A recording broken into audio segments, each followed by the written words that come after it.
Welcome to What's the Tea, the podcast where timelines collide and teacups runneth over.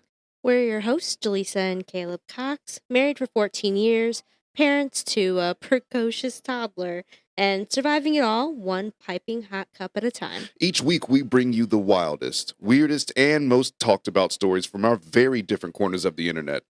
His feed, think smart comedy, gamer memes, and nerdy deep dives. Mine is all pop culture, Black Twitter gold, and reality TV level drama. We sip on a new loose leaf tea each episode and spill all the takes, unfiltered, mostly respectful, always honest, and sometimes hilarious. So once again, grab your mug, settle in, and ask yourself, What's the tea? This week, we will be discussing so many things that I've been waiting to talk to you about. But first, I know. We've got to decide, are we going to take roll call? I think we should take roll call. All right. Let's do it.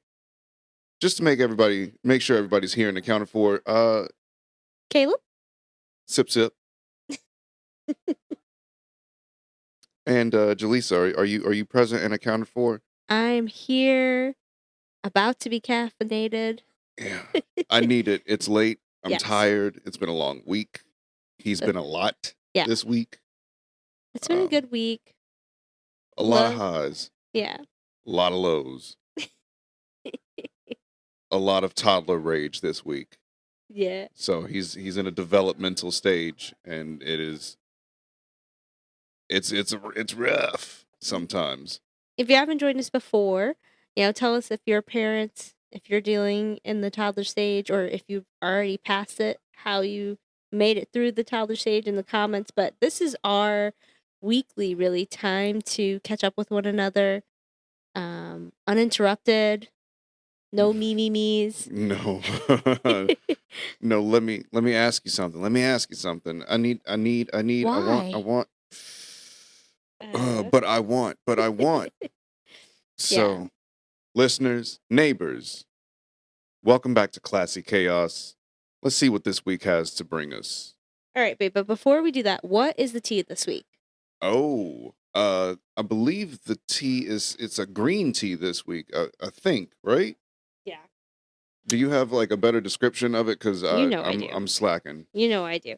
It is a green lemon ginseng tea. We've also added ashwagandha root, which has been steeped in this as well. Very pinkies up. Very pinkies up. If you don't know, we enjoy tea. We are not coffee drinkers. That is not something that is pretentious, although for the sake of describing the tea to you, it comes off very pretentious. But in all truth, we have a very coffee maker like teapot that literally we set it in the morning just like you would your coffee pot, brews automatically.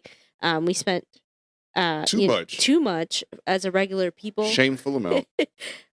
Because they don't make them that often, so they get to charge a shameful amount for us to have the same convenience as you would have with your everyday coffee maker. You can't even go in Walmart and get one, or don't shop at Walmart. No, we don't. We don't shop at Walmart, but you couldn't go into your Walmart or whatever your local store is. It's just the store that people say you can't go into Walmart and get it. If Walmart don't have it, they don't have it. You can't walk into your Costco. Well, I don't know. Costco might have gotten pinkies up by now. I have no idea.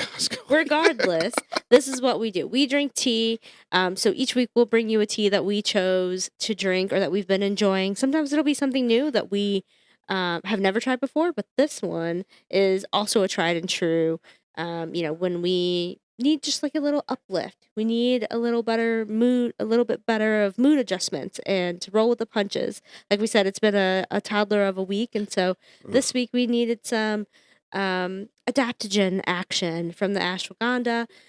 So this is our green tea. It's green lemon ginseng, and then I added ashwagandha root to it as well. Gotta have the ashwagandha. It comes from India.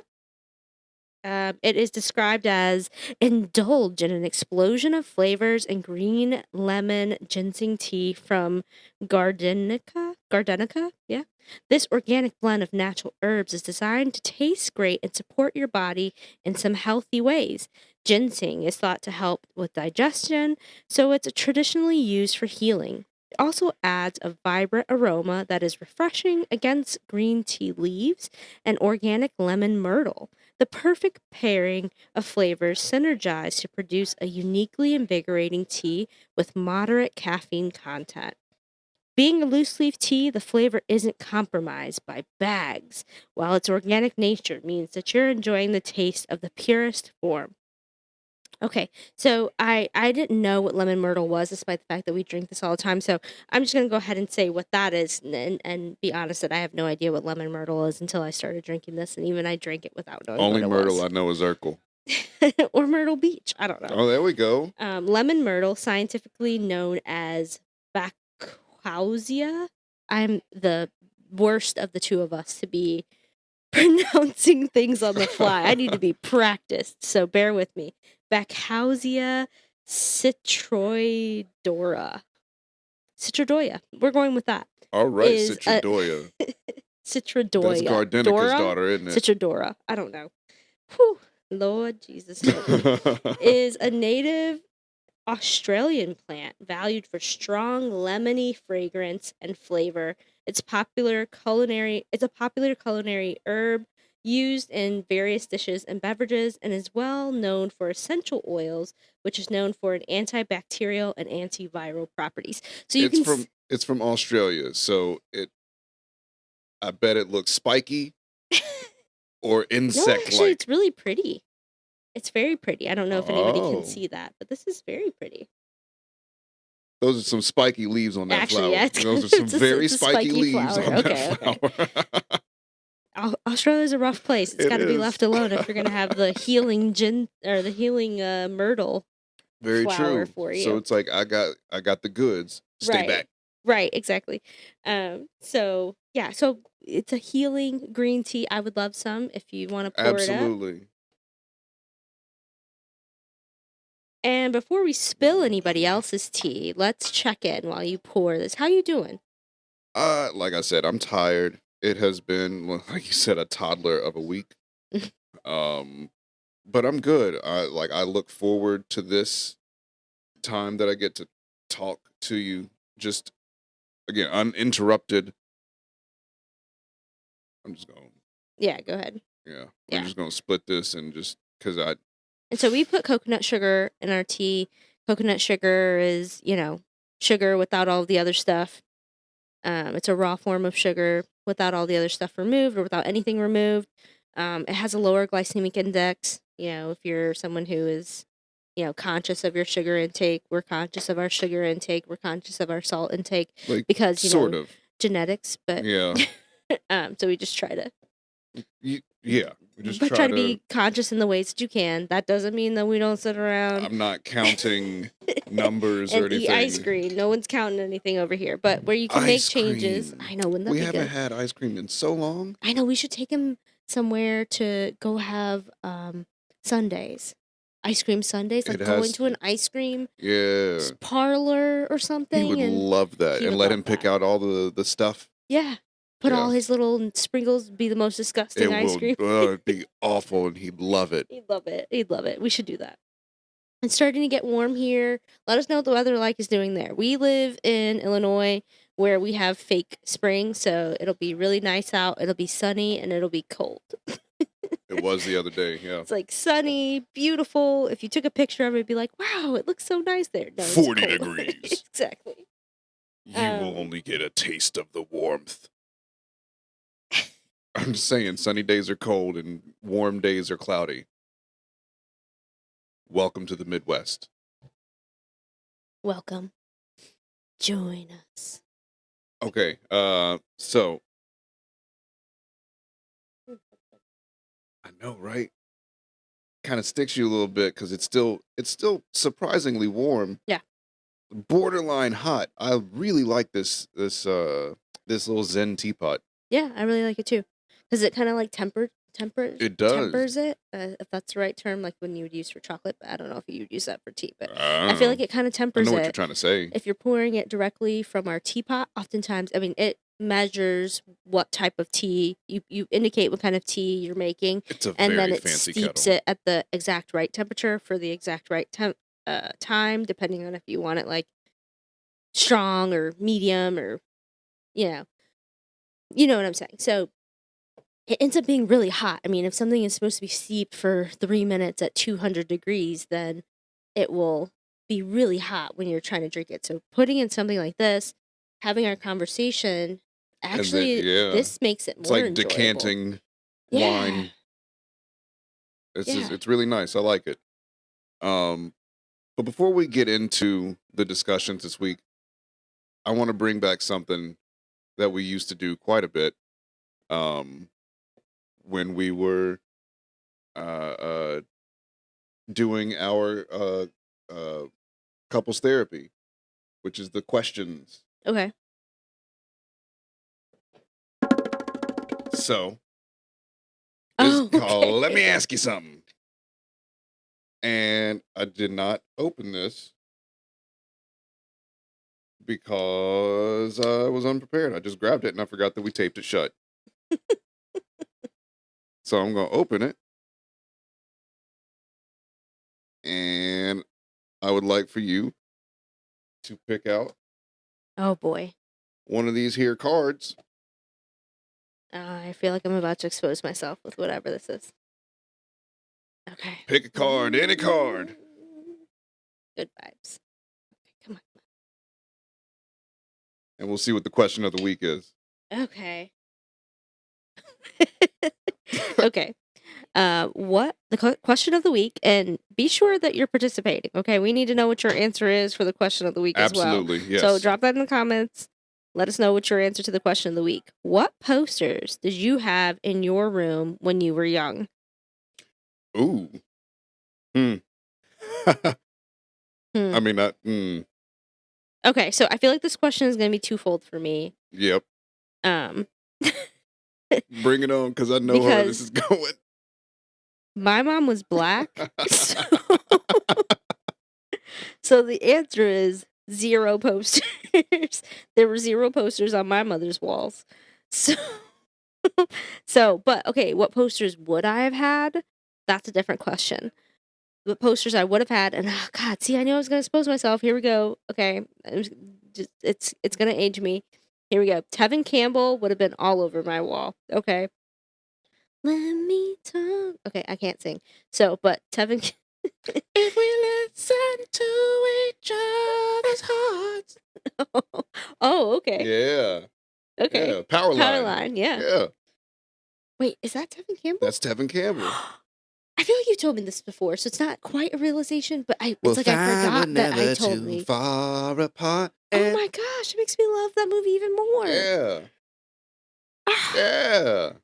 Okay. That's why the music slaps from start to finish, and it's just great music. Really good music. Yes, I love that movie. We let our son watch the Goofy movie. A Goofy movie. A Goofy movie. It's the green tea talking. And for the first time, and candidly, he did not want to watch it. He was like, I don't want to watch this. Nope. But this is a common occurrence for us with him. If you start quoting lines from a movie that you like, he's like, wait, why do Mama and Papa like this? Oh, so you start laughing. Mm-hmm. And it opens up and you're like, Max. And he's like, wait, you just said what the TV said. Mm-hmm.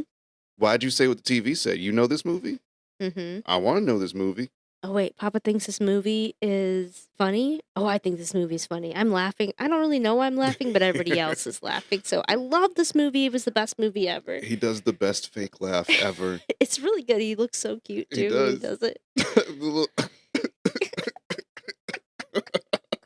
It's like, you're such a ham. I know you're not actually laughing. Your real laugh is much more goofy. It is. But love him to pieces. Yes, there's that little boy. Okay, and so Tevin Campbell, Sammy would have been on my 3LW. Been a little tired of your broken promises, you know. I was Black would have been all over. These are people. I mean, that's just me. Okay, I know there was. I had friends.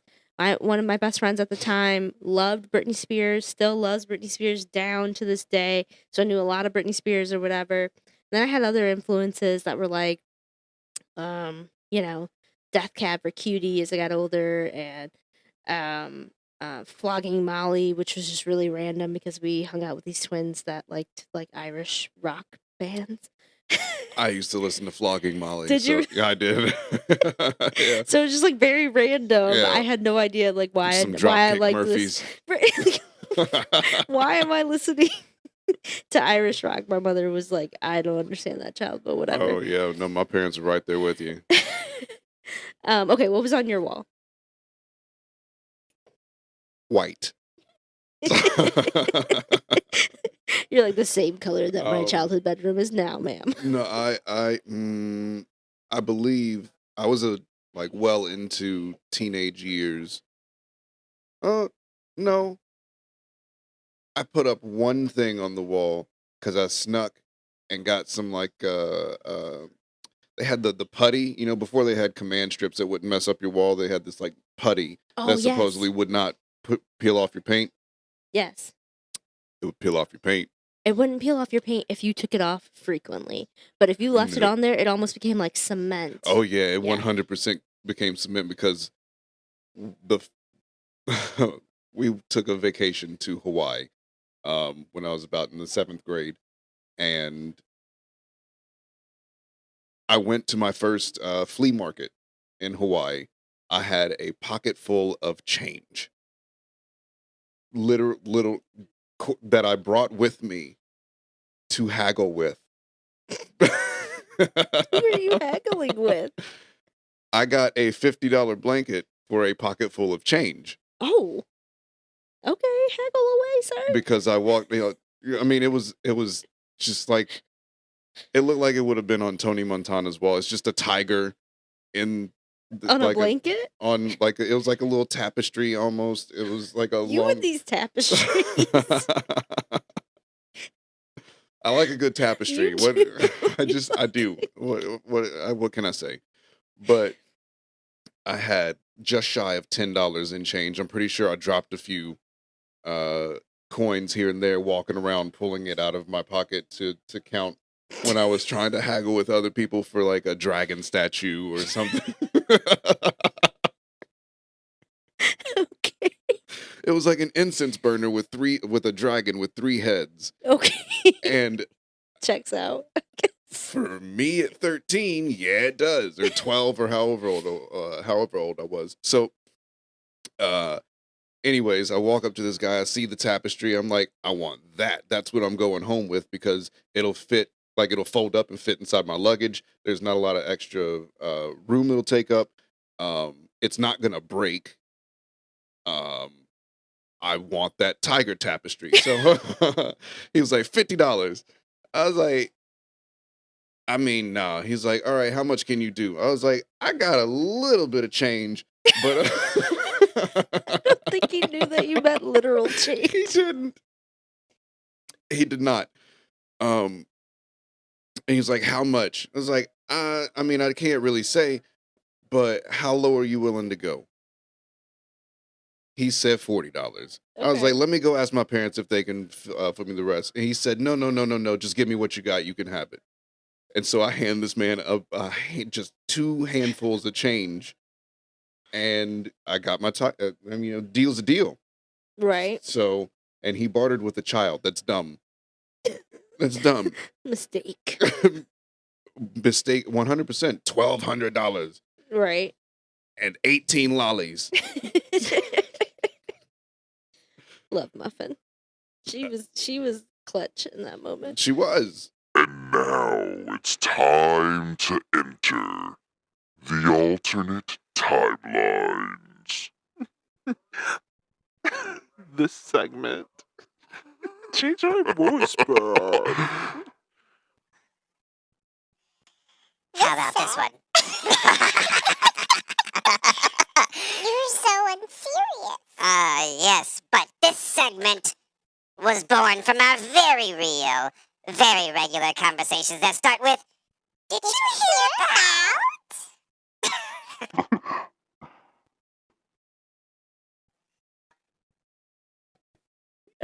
Okay, yeah, I'm done. I'm done playing around. He's so unserious. He's having such a good time with the voices. But this is a legitimate mirror of our life. So when we start the segment, I'm always like, okay, remember in your mind that this generally looks like one of us, running into a room or, swinging the door open while the other person is which getting door. is getting things done, taking care of their business, Mhm. or is Throwing out a batch of brownies. no, stop it. Can't take you anywhere. Or trying to get something done. The other person's doing dishes or whatever. Hey, did you hear about? Oh, did I tell you about? Tell me you've seen such and such. And the other person is like, does not compute. What are you Yeah, saying? we don't have the same internet. Right. I mean, my gaming feed, or my my news feed is a lot of gaming stuff. Mhm. It's weird science facts or strange, interesting things, and I cannot relate to your timeline unless it's so pop culture news that it's just everywhere. Everywhere, yeah. Then our timelines very rarely intercede. Right. I mean, the big things that happen, we know each other hear about, especially if everyone is talking about it. But there are times when legitimately we both feel like everyone is talking about such and such. And it kind of is a good barometer in our house of like how popular something is Mhm. because if we've both heard about it, it's pretty popular. Because on my timeline, it's a lot of like reality TV drama, celebrity gossip, accusations, true crime, um, all of that kind of stuff, Black Twitter trending things. And so for the other person, it feels like, oh my gosh, everyone is talking about this. And the other one of us is like, I don't know what you're saying. And who is this person you speak of? Generally speaking, yeah. And then you're like, so with the backstory, right? Because you're in the middle of trying to explain this incredibly peak moment. That's really relevant to you, and you're caught up on everything. So you're just like, you're here with me, right? All right, I'm along for the ride now. And so let's see how far down the rabbit hole we can pull one another with this segment, alternate timelines. Who's going first? Ladies first. All right. All right. So again, I like to I have some things that, I'm a talker, so I have some things where, you know, I'm going to want to discuss, but then I have those things that are just like, "Huh, this happened. Did you see that this happened?" I thought this was really cute. The Jamaican bobsled team, and I know that this sounds like I'm making a spoof, but yes, we all recognize Cool Runnings. Zanka, you did? Yes. And so the Jamaican bobsled team is making a run at the Winter Olympics again, 40 years later. And Dope. I just think that is so cool. That It's like they is. are rising through the ranks. They want to bring home the first Olympic medal for Jamaica because if you know how the story ended, Yeah, they yeah. did great, but they did not But they win. didn't have the greatest sled. Right. But they did an amazing thing and more than anybody thought that they could do. And so They finished the now, race. yeah. And so now they're they're making a run. They have a legitimate shot at the Winter Olympics 40 years later. Please I tell thought me that was that so there's cool. like Cool Runnings merch that they're selling. I don't know, but I thought that was really, really cool. There has to if there's merch, I want it. Yeah. Okay. And then I wanted to talk about, and I know that now this is something again that I know that everybody is talking about, right? So it's not something that or at least I believe. Yeah. Are we going to see Sinners or not? Yeah. I Yeah. definitely want to see it. Yeah. Now, because that is something that everybody has everyone. Yeah. Everyone. And so let me just see really quick. Now I'm a chicken, right? And so like I'm like, is it someone on my timeline I was super thankful for, that's a mutual friend of ours, hosted and was like, okay, I need to understand, no spoilers, but like, is it a scary movie? Like, is it scary, or is it like scary? Yeah. Is it a horror film or is it a thriller with horror or action thriller with horror elements? Right. Exactly. And so I guess like The Ring or Resident Evil movies. Exactly. So, It's it's the about latest. vampires, right? I think so. It's the latest film from Ryan Coogler. Oh, I'm gonna okay. play the I don't know if have you already watched the trailer? No. Okay, No. let's watch the trailer then. All right. So it's the latest. I was just pulling that up. It's the latest film from Ryan Coogler. It's been making waves in the Black community, and everybody has a lot to say about it. Tony Baker, which I know we're both pretty familiar with, called it a must-watch for every Black person. He praised the story's cultural depth. All right. I know. Tony Baker's getting his pinkies in the air too. He's yeah. peak little reviews. I mean, the man doesn't need food, but I'm just messing. Those biscuits, there's biscuits in here.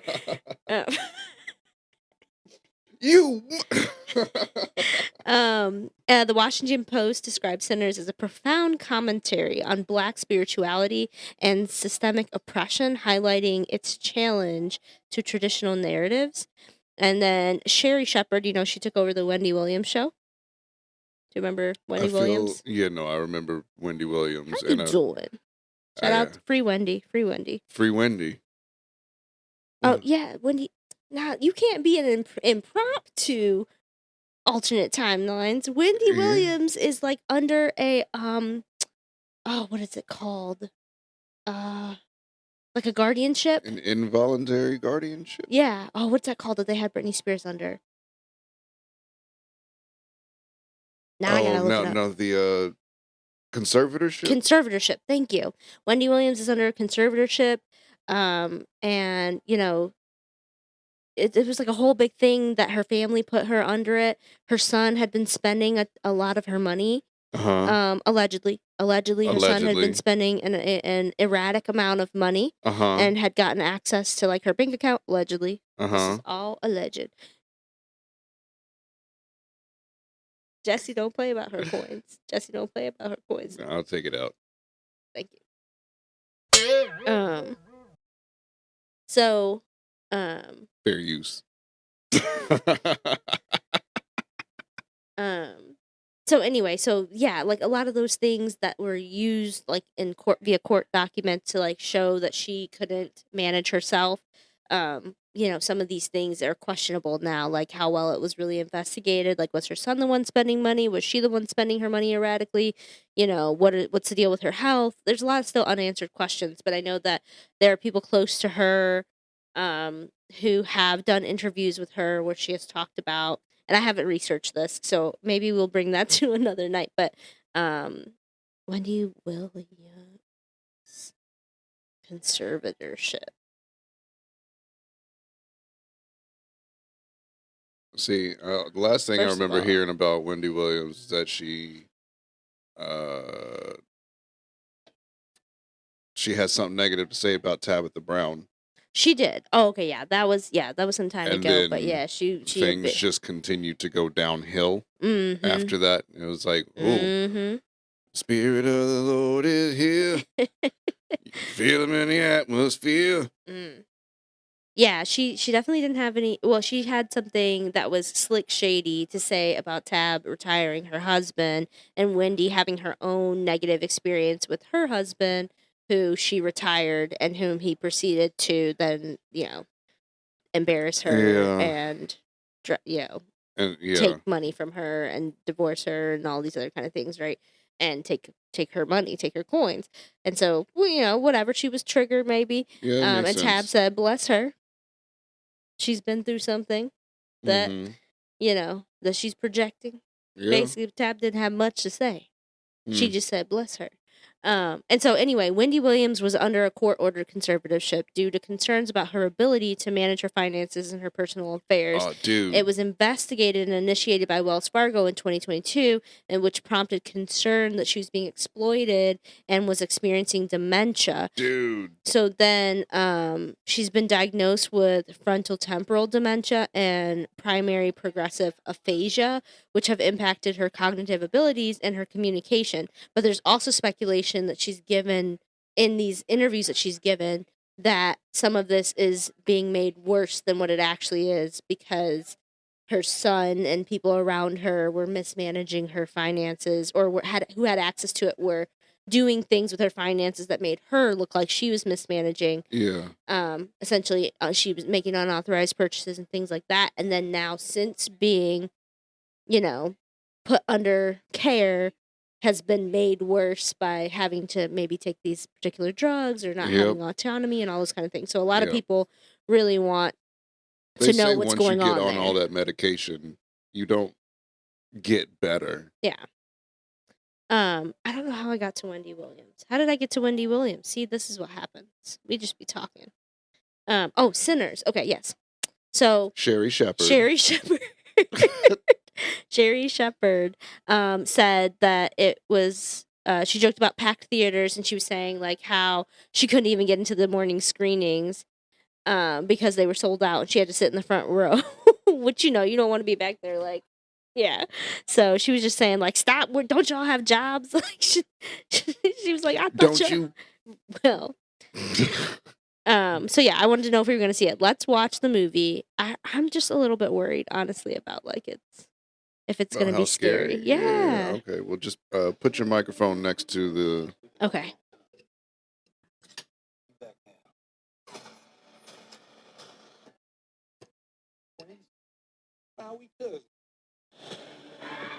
There are legends of people with the gift of making music so true. It can conjure spirits from the past and the future. This gift can bring fame and fortune. Will somebody take me in your arms? But it also can pierce the veil between life and death. Listen here, this ain't no house party.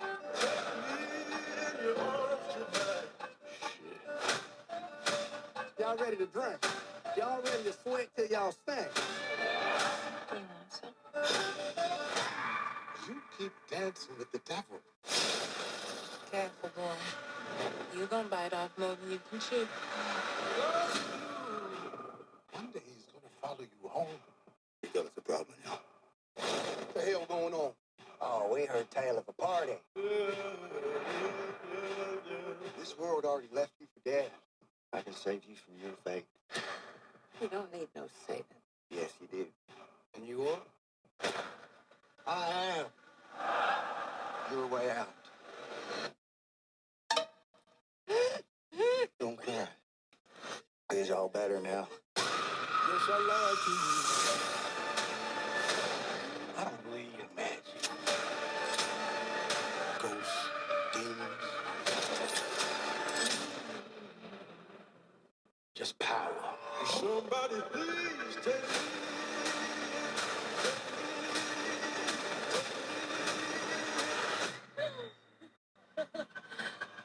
We're gonna kill every last one of you.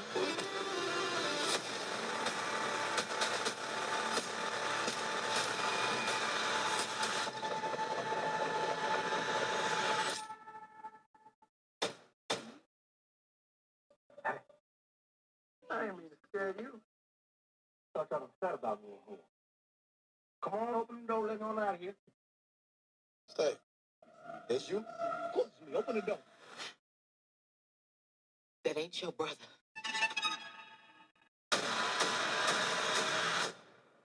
Love you.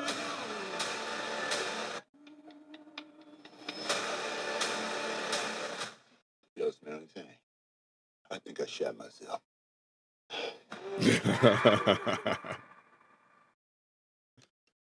Yeah, so action with the jump scares.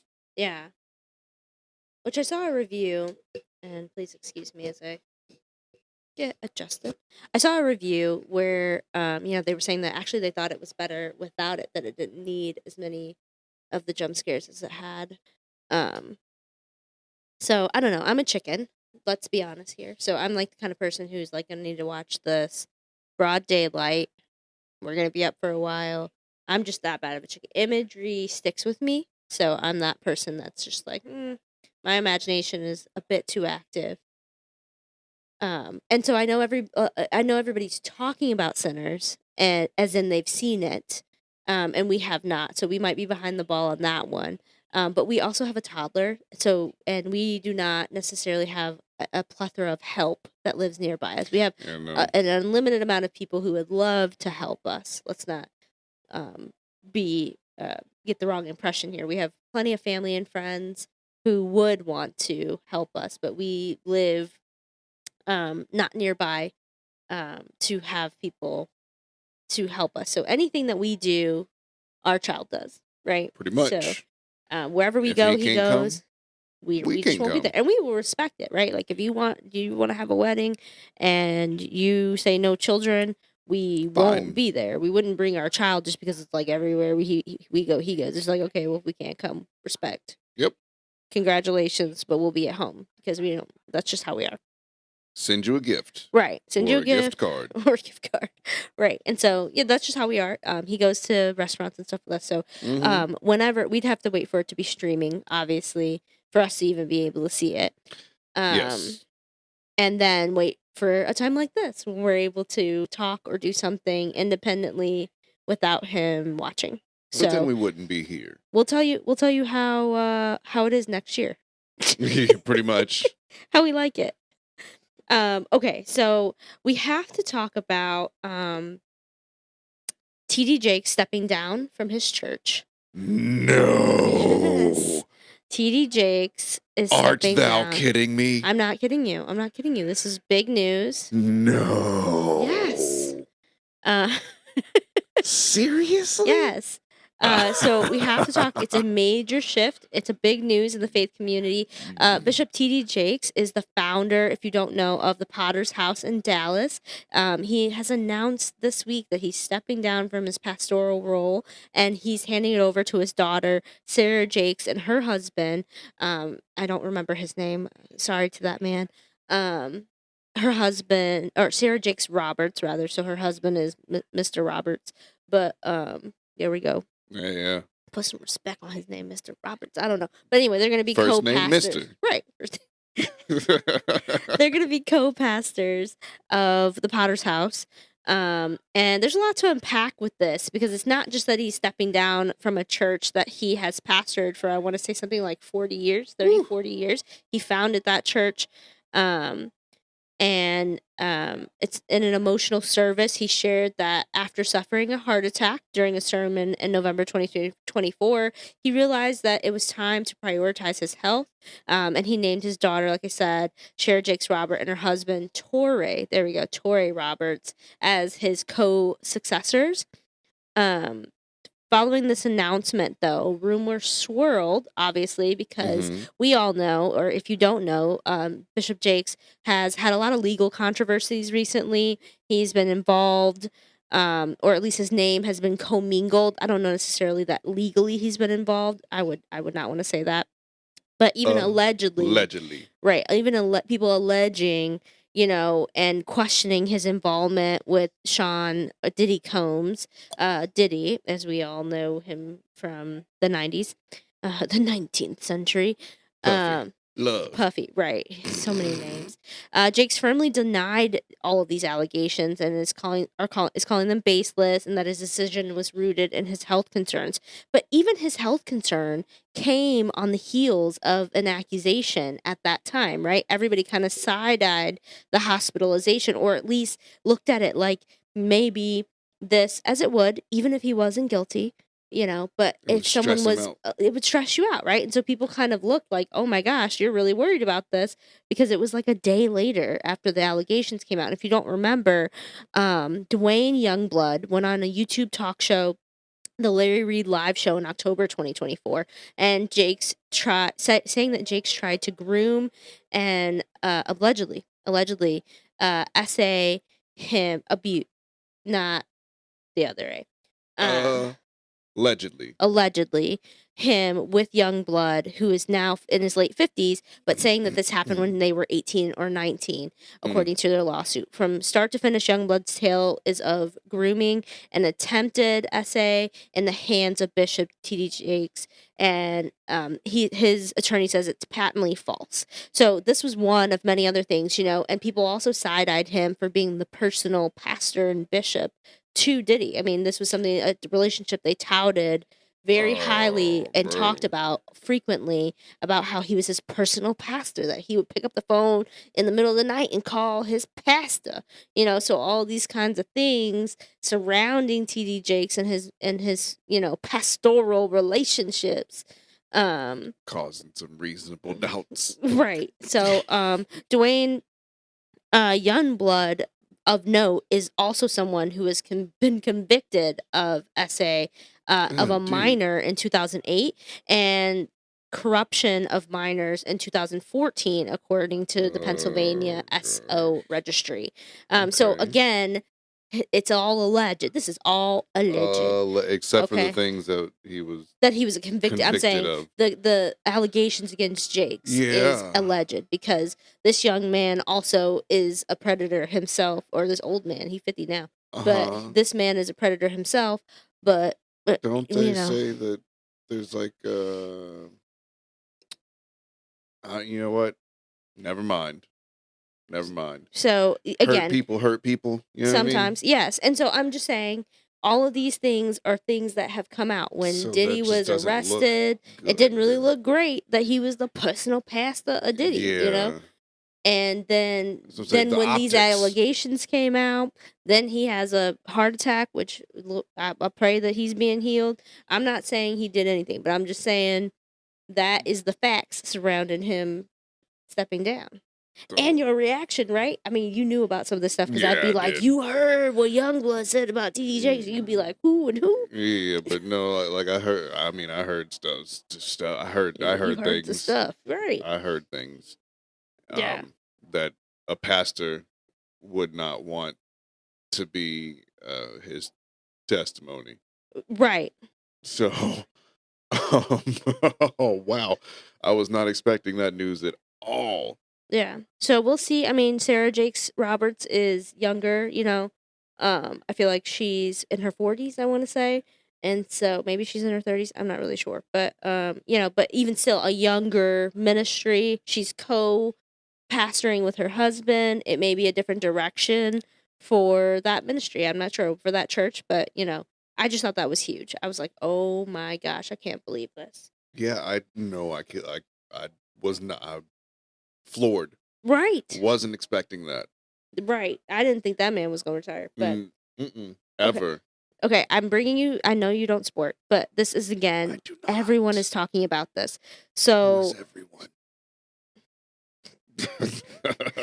Everyone. So Deion Sanders' son, Deion Sanders, right? And his Yes. history and how he's been making a lot of waves, with him being a head coach of a lot of college programs, and that's cool. every team that he ends up coaching, he ends up leading them, to unmatched success, I mean, and then he's Deion taking his Sanders. whole program with him. He transferred schools. But I'm sure and he's creating a lot of great athletes along the way. Great athletes that tend to follow him, though. They will put themselves So that's problematic for the programs. Right. They put themselves in a transfer portal shortly after he leaves their program and goes somewhere else. But that aside, his son, and I want to say SHEDEUR, I don't know how to say that young man. Sorry to that man. Again, we don't really sport in this house, but there's a lot of stuff that comes up on my timeline from I grew up, my parents taking me to basketball games, football games, Bears, You mean like Cubs. professional Yeah. sports, Bears, Cubs, Bulls games. And so that is a pastime, a part of me. I played sports. That is a part of me, even though I'm not particularly passionate about professional sports now, other than the fact that I grew up here and have probably nostalgic attachments to Illinois teams. My folks watch the Bulls on TV. Yeah. I don't think they cared anything about the Bears, though. Right.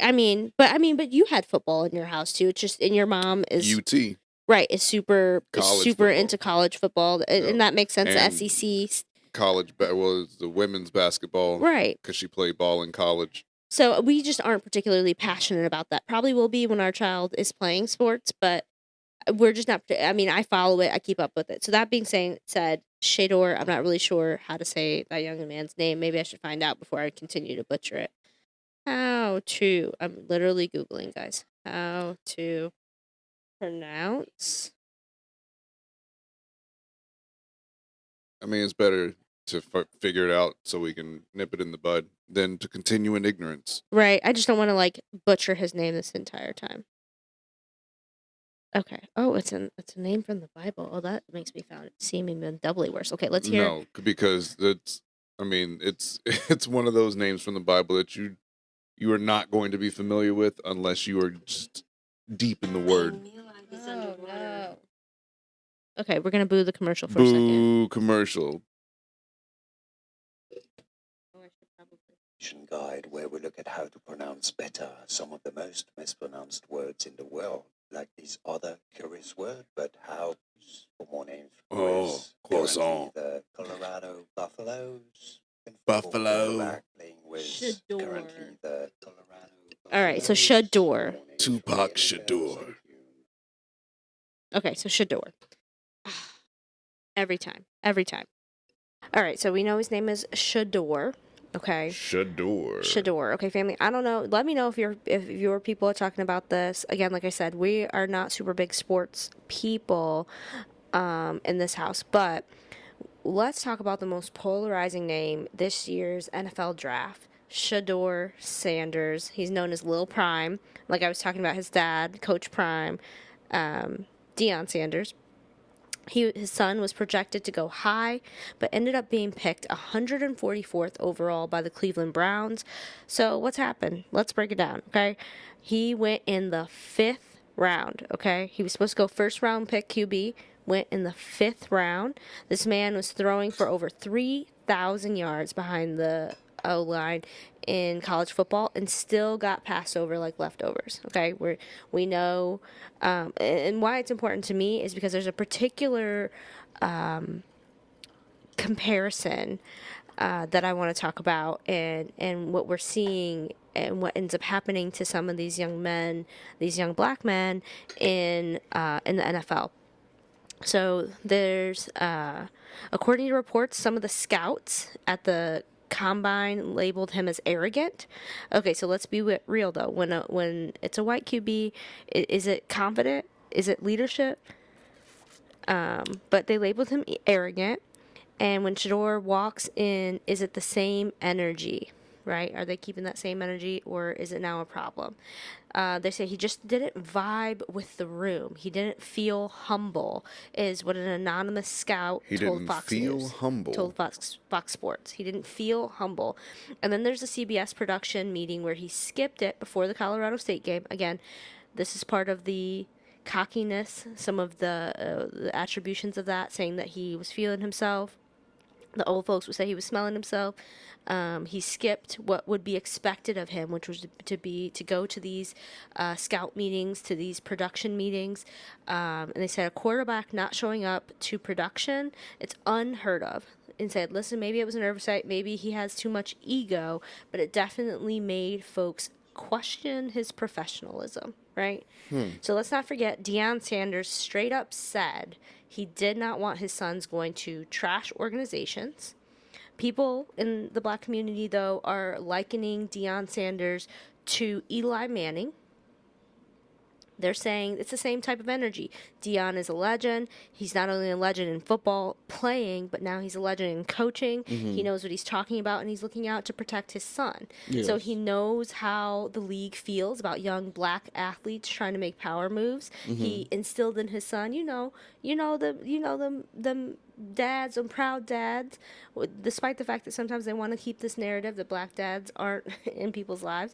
When they are in their lives, now it's too much ego. Now he's trying to ride his son's coattails, and they're saying that he might have ruined his future by being so public about not wanting his son to go to particular programs.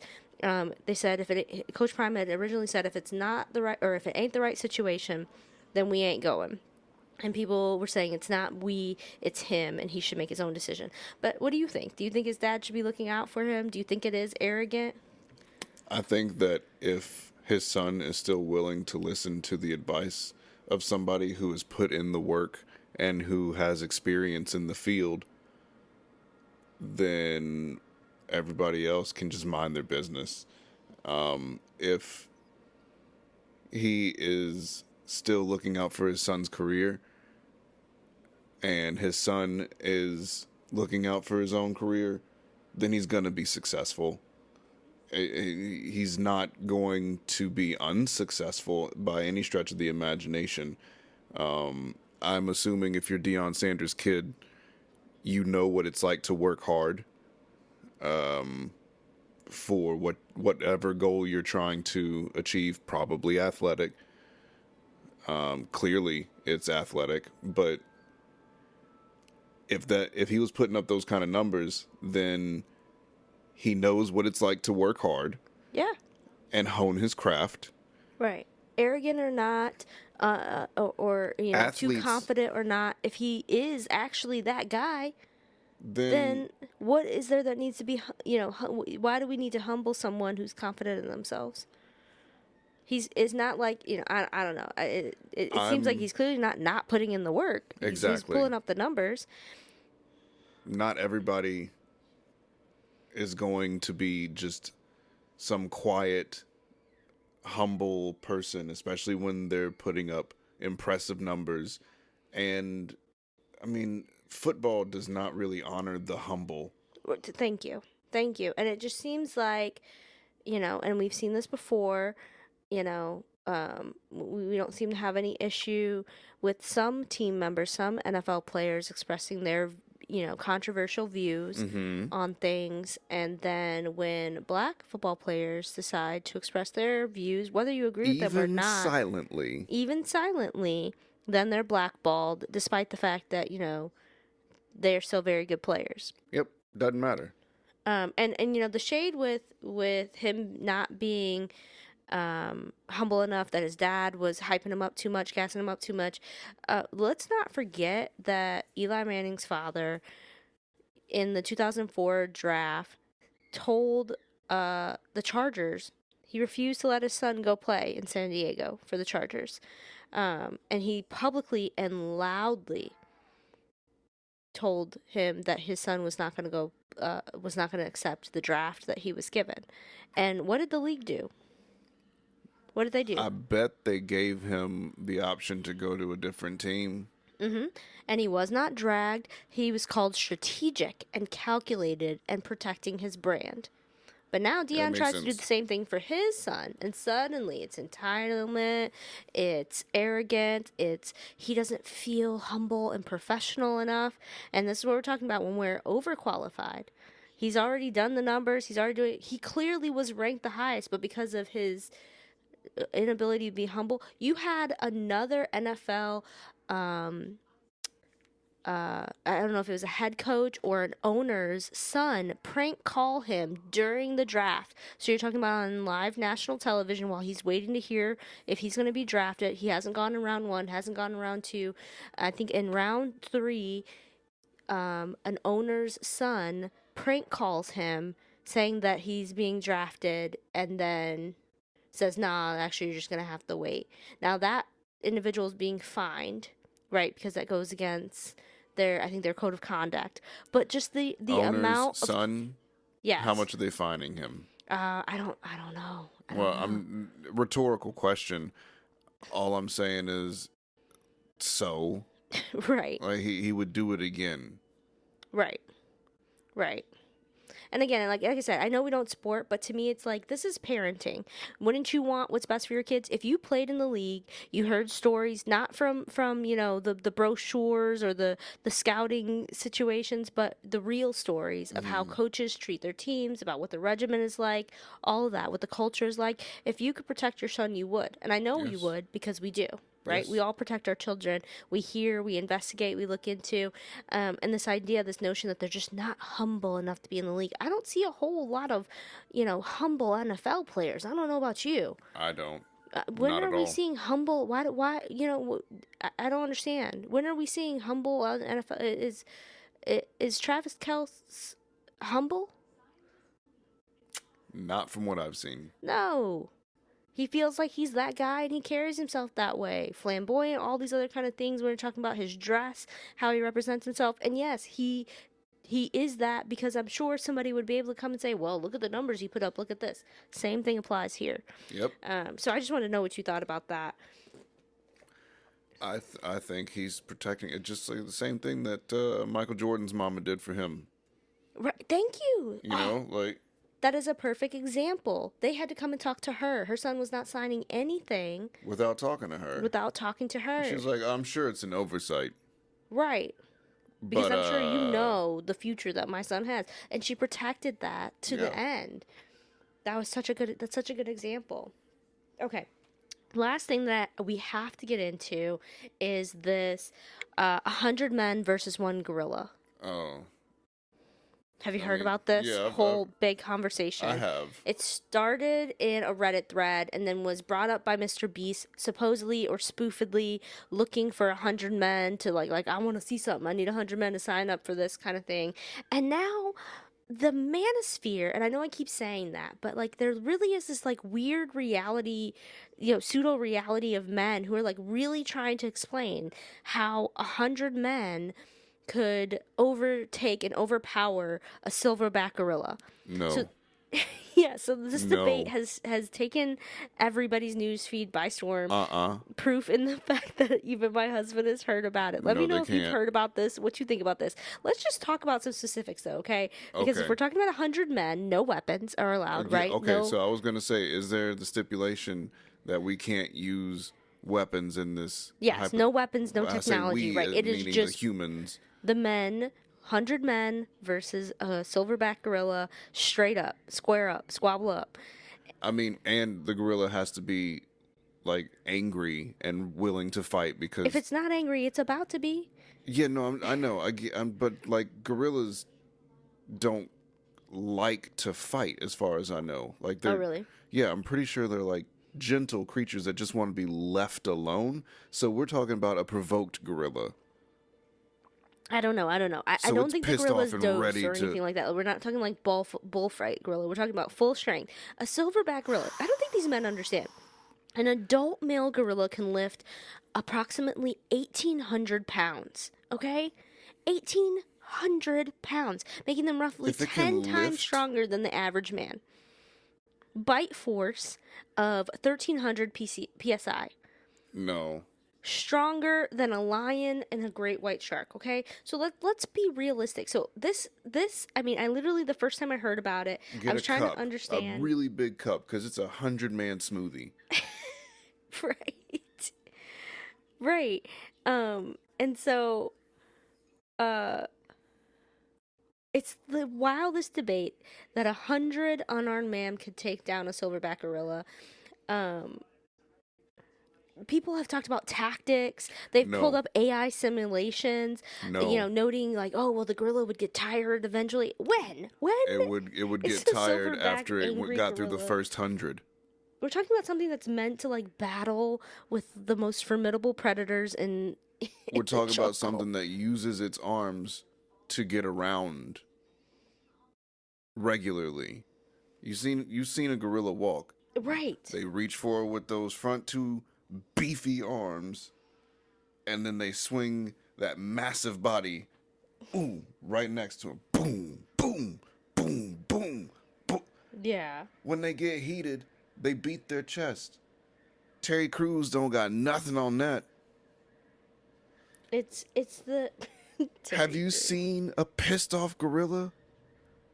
It is terrifying. Have you seen a pissed off dude? Right. Not as terrifying. Yeah, guys are seriously overestimating this. Hold on. Because the question is, 100 men versus one full-grown silverback gorilla. No. And there are people out there like this that are saying that...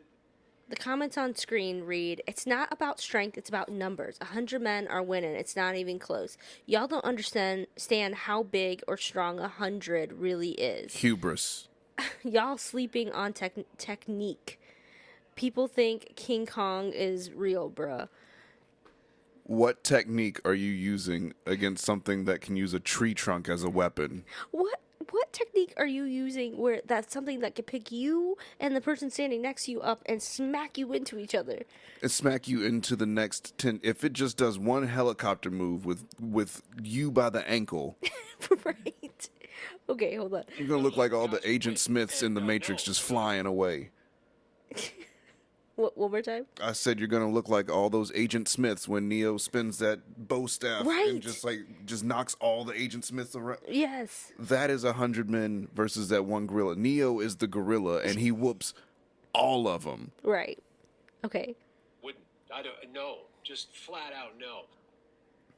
Silverback gorilla, and there are people out there like this that are saying that 100 guys would win, and no, they wouldn't. I don't. No. Just flat out no. A gorilla's skin, you can't bite through it. Their bones, somewhere between 2 and 4 times as thick and dense as ours. Their hand, like their grip force, is something like 1,300 pounds. That means that with one hand, they could crush your skull. Thank but you. Dudes, this is what you're fighting. Easily. They are 6 feet tall. They weigh about 400 pounds on average. On average. I think that people think that like 100 men are just going to jump on top of them and overpower it. For some perspective, that's enough to tear your arm or your leg off. There's guys out here trying to rationalize this, being like, well, we're endurance animals and all that stuff. This thing could operate at a quarter of its strength and still just body destroy we you. haven't even addressed the fact that even if you get close enough, you can't damage it. Can't. Invulnerable. It's a superhero. Insane amount of muscle. You couldn't hit this hard enough to break anything.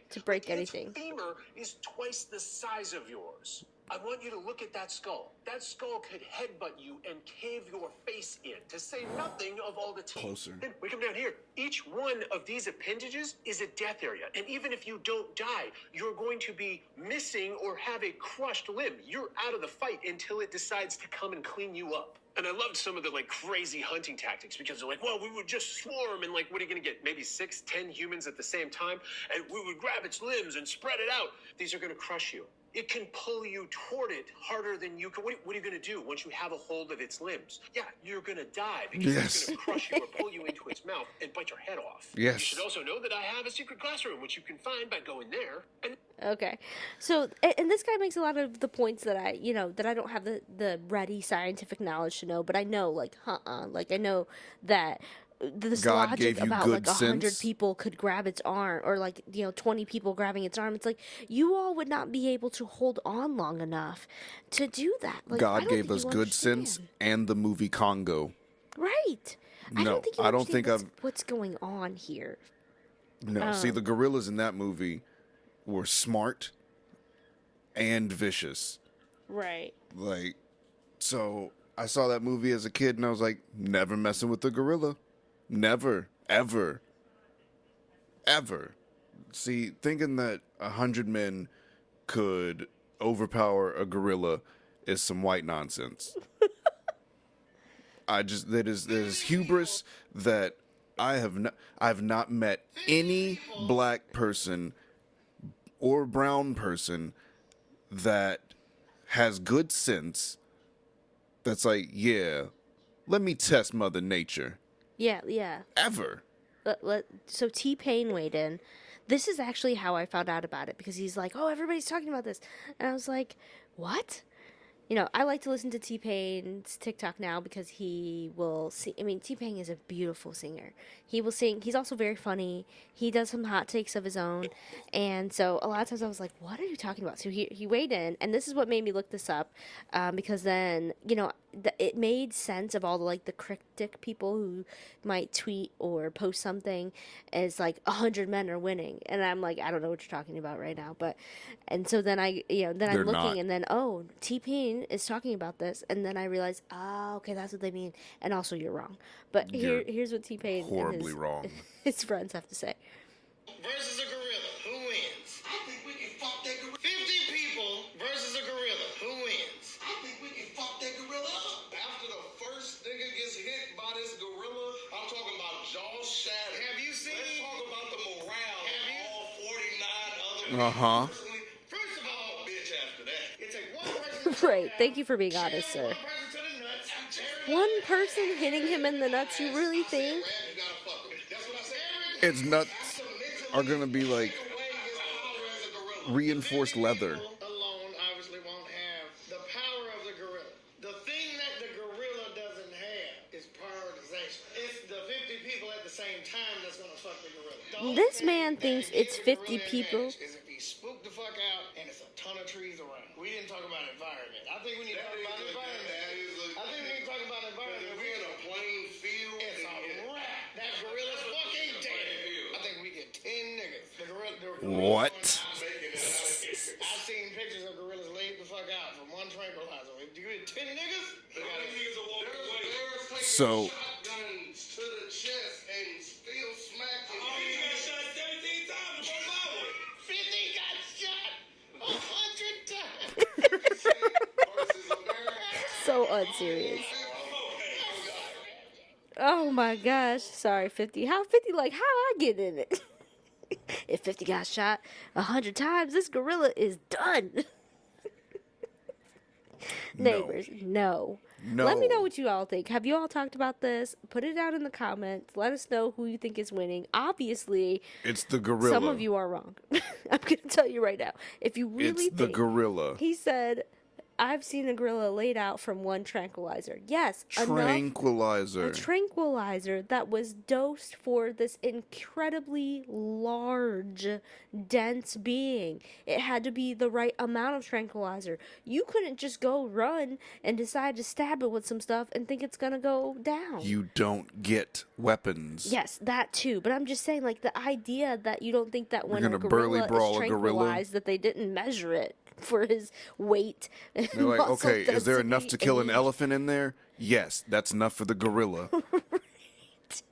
What are you talking about? And that's why I appreciate the first guy who, like, broke down the fact that, like, the gorilla's femur is, like, twice your body. Like, the bone density alone. Like, you could not break its bones. No, you couldn't. 100 people could not break its bones.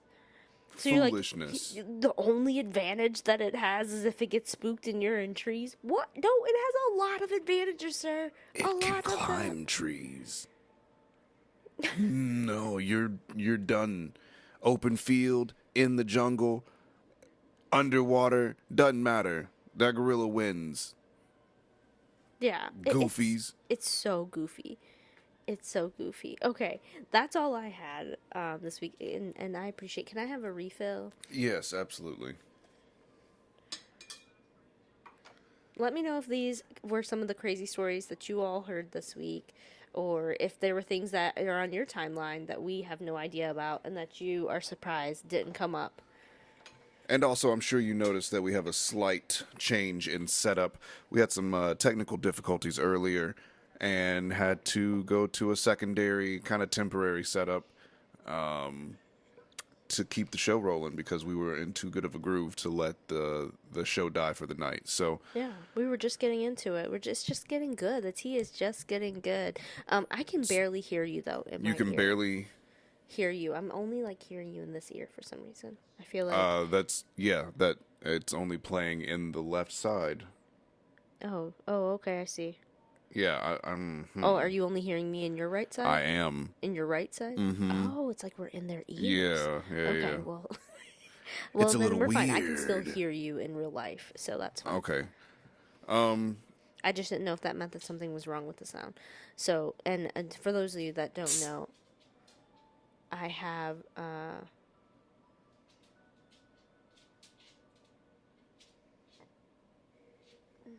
excuse me. So never mind. It doesn't matter because this is probably going to get cut out. I mean, it is now. Let me check my notes here so I can. Okay. Yeah. So, I'm just going to hand you my phone for these. I gotta turn it off sleep mode so you will be able to see. Okay. Sounds good. Keep the alarm. Okay.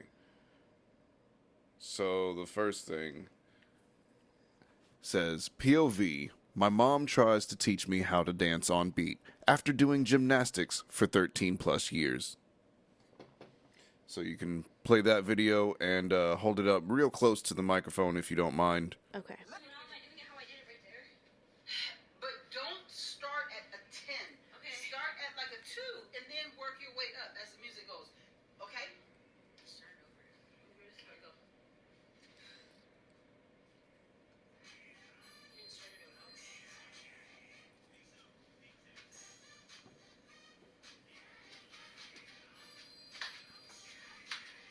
Oh, okay. You're not on beat. You're not on beat. I wish you could see this because the pointing, I feel like. It is rigid. Oh, and You can hear the disappointment in Mama's voice.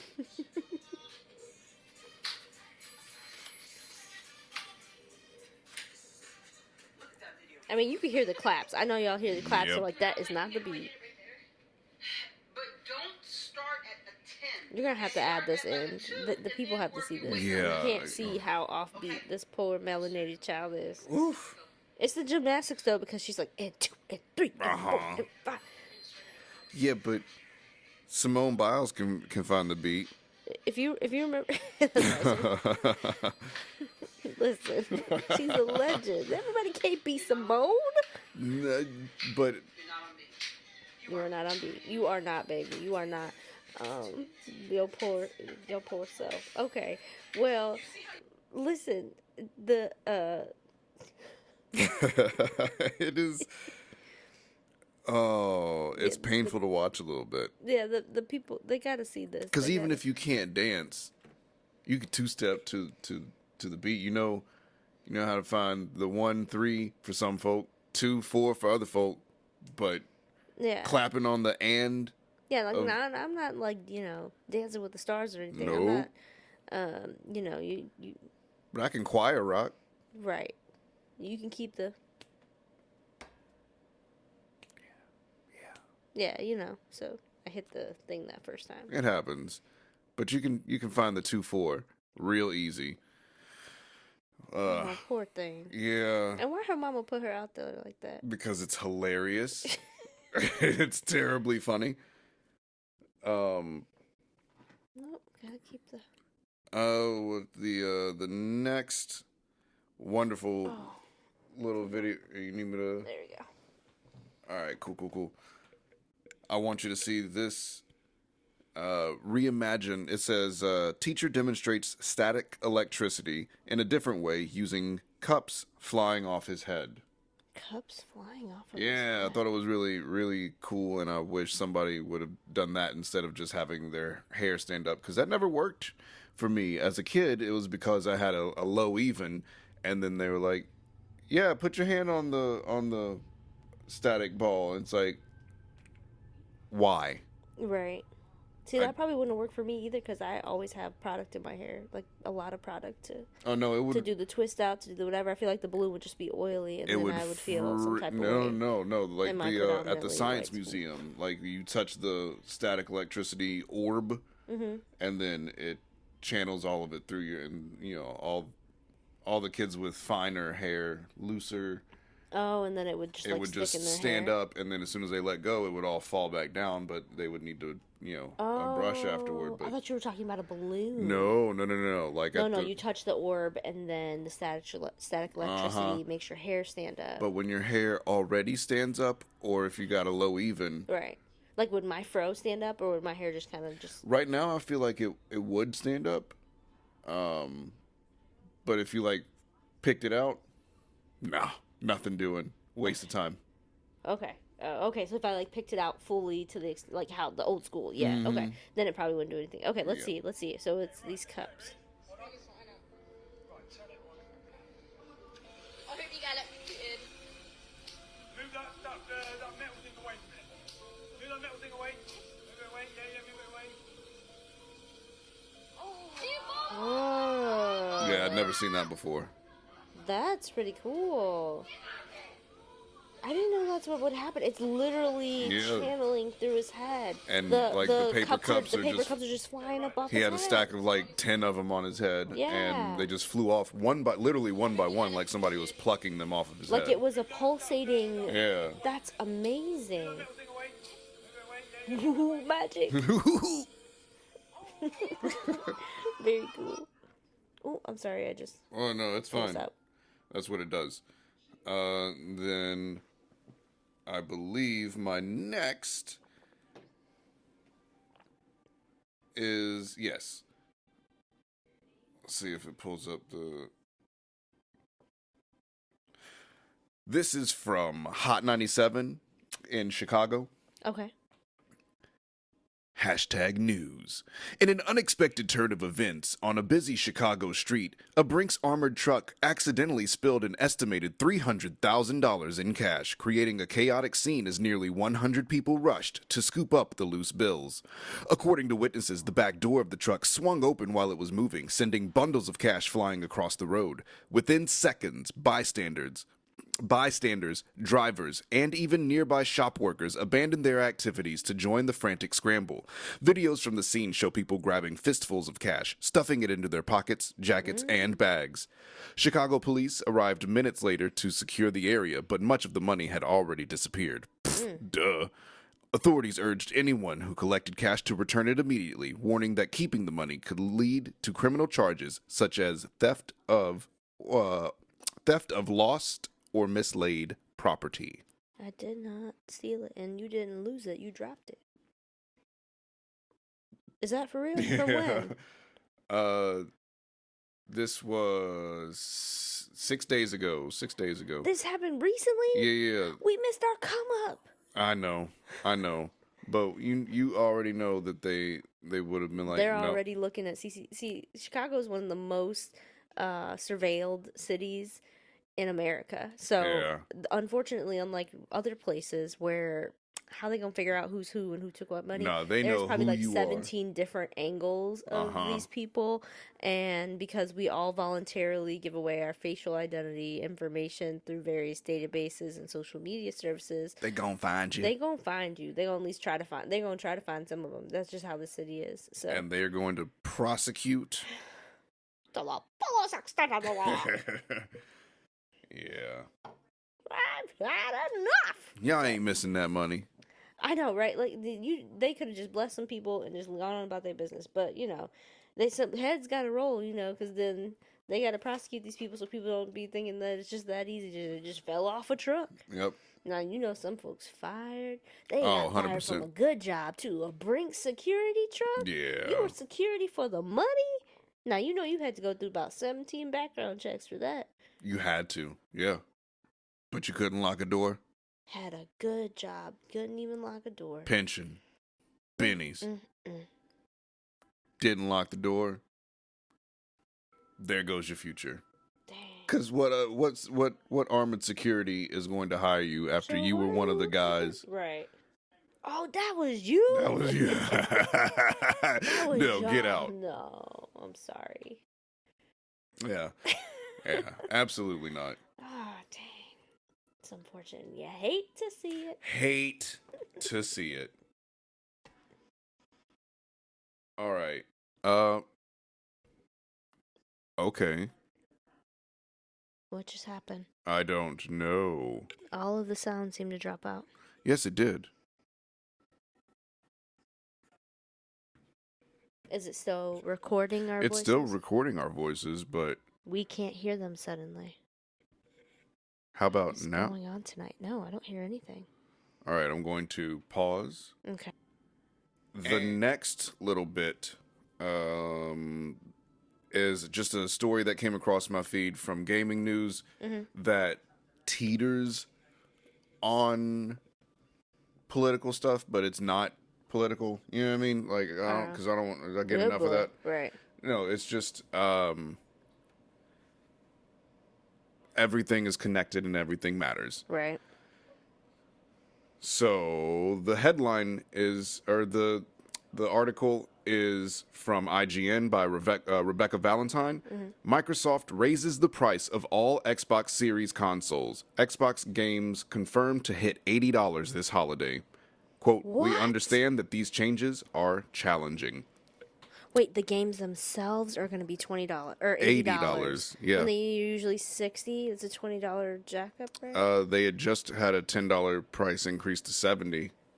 Dang. But you didn't know that because I don't buy new games. Right.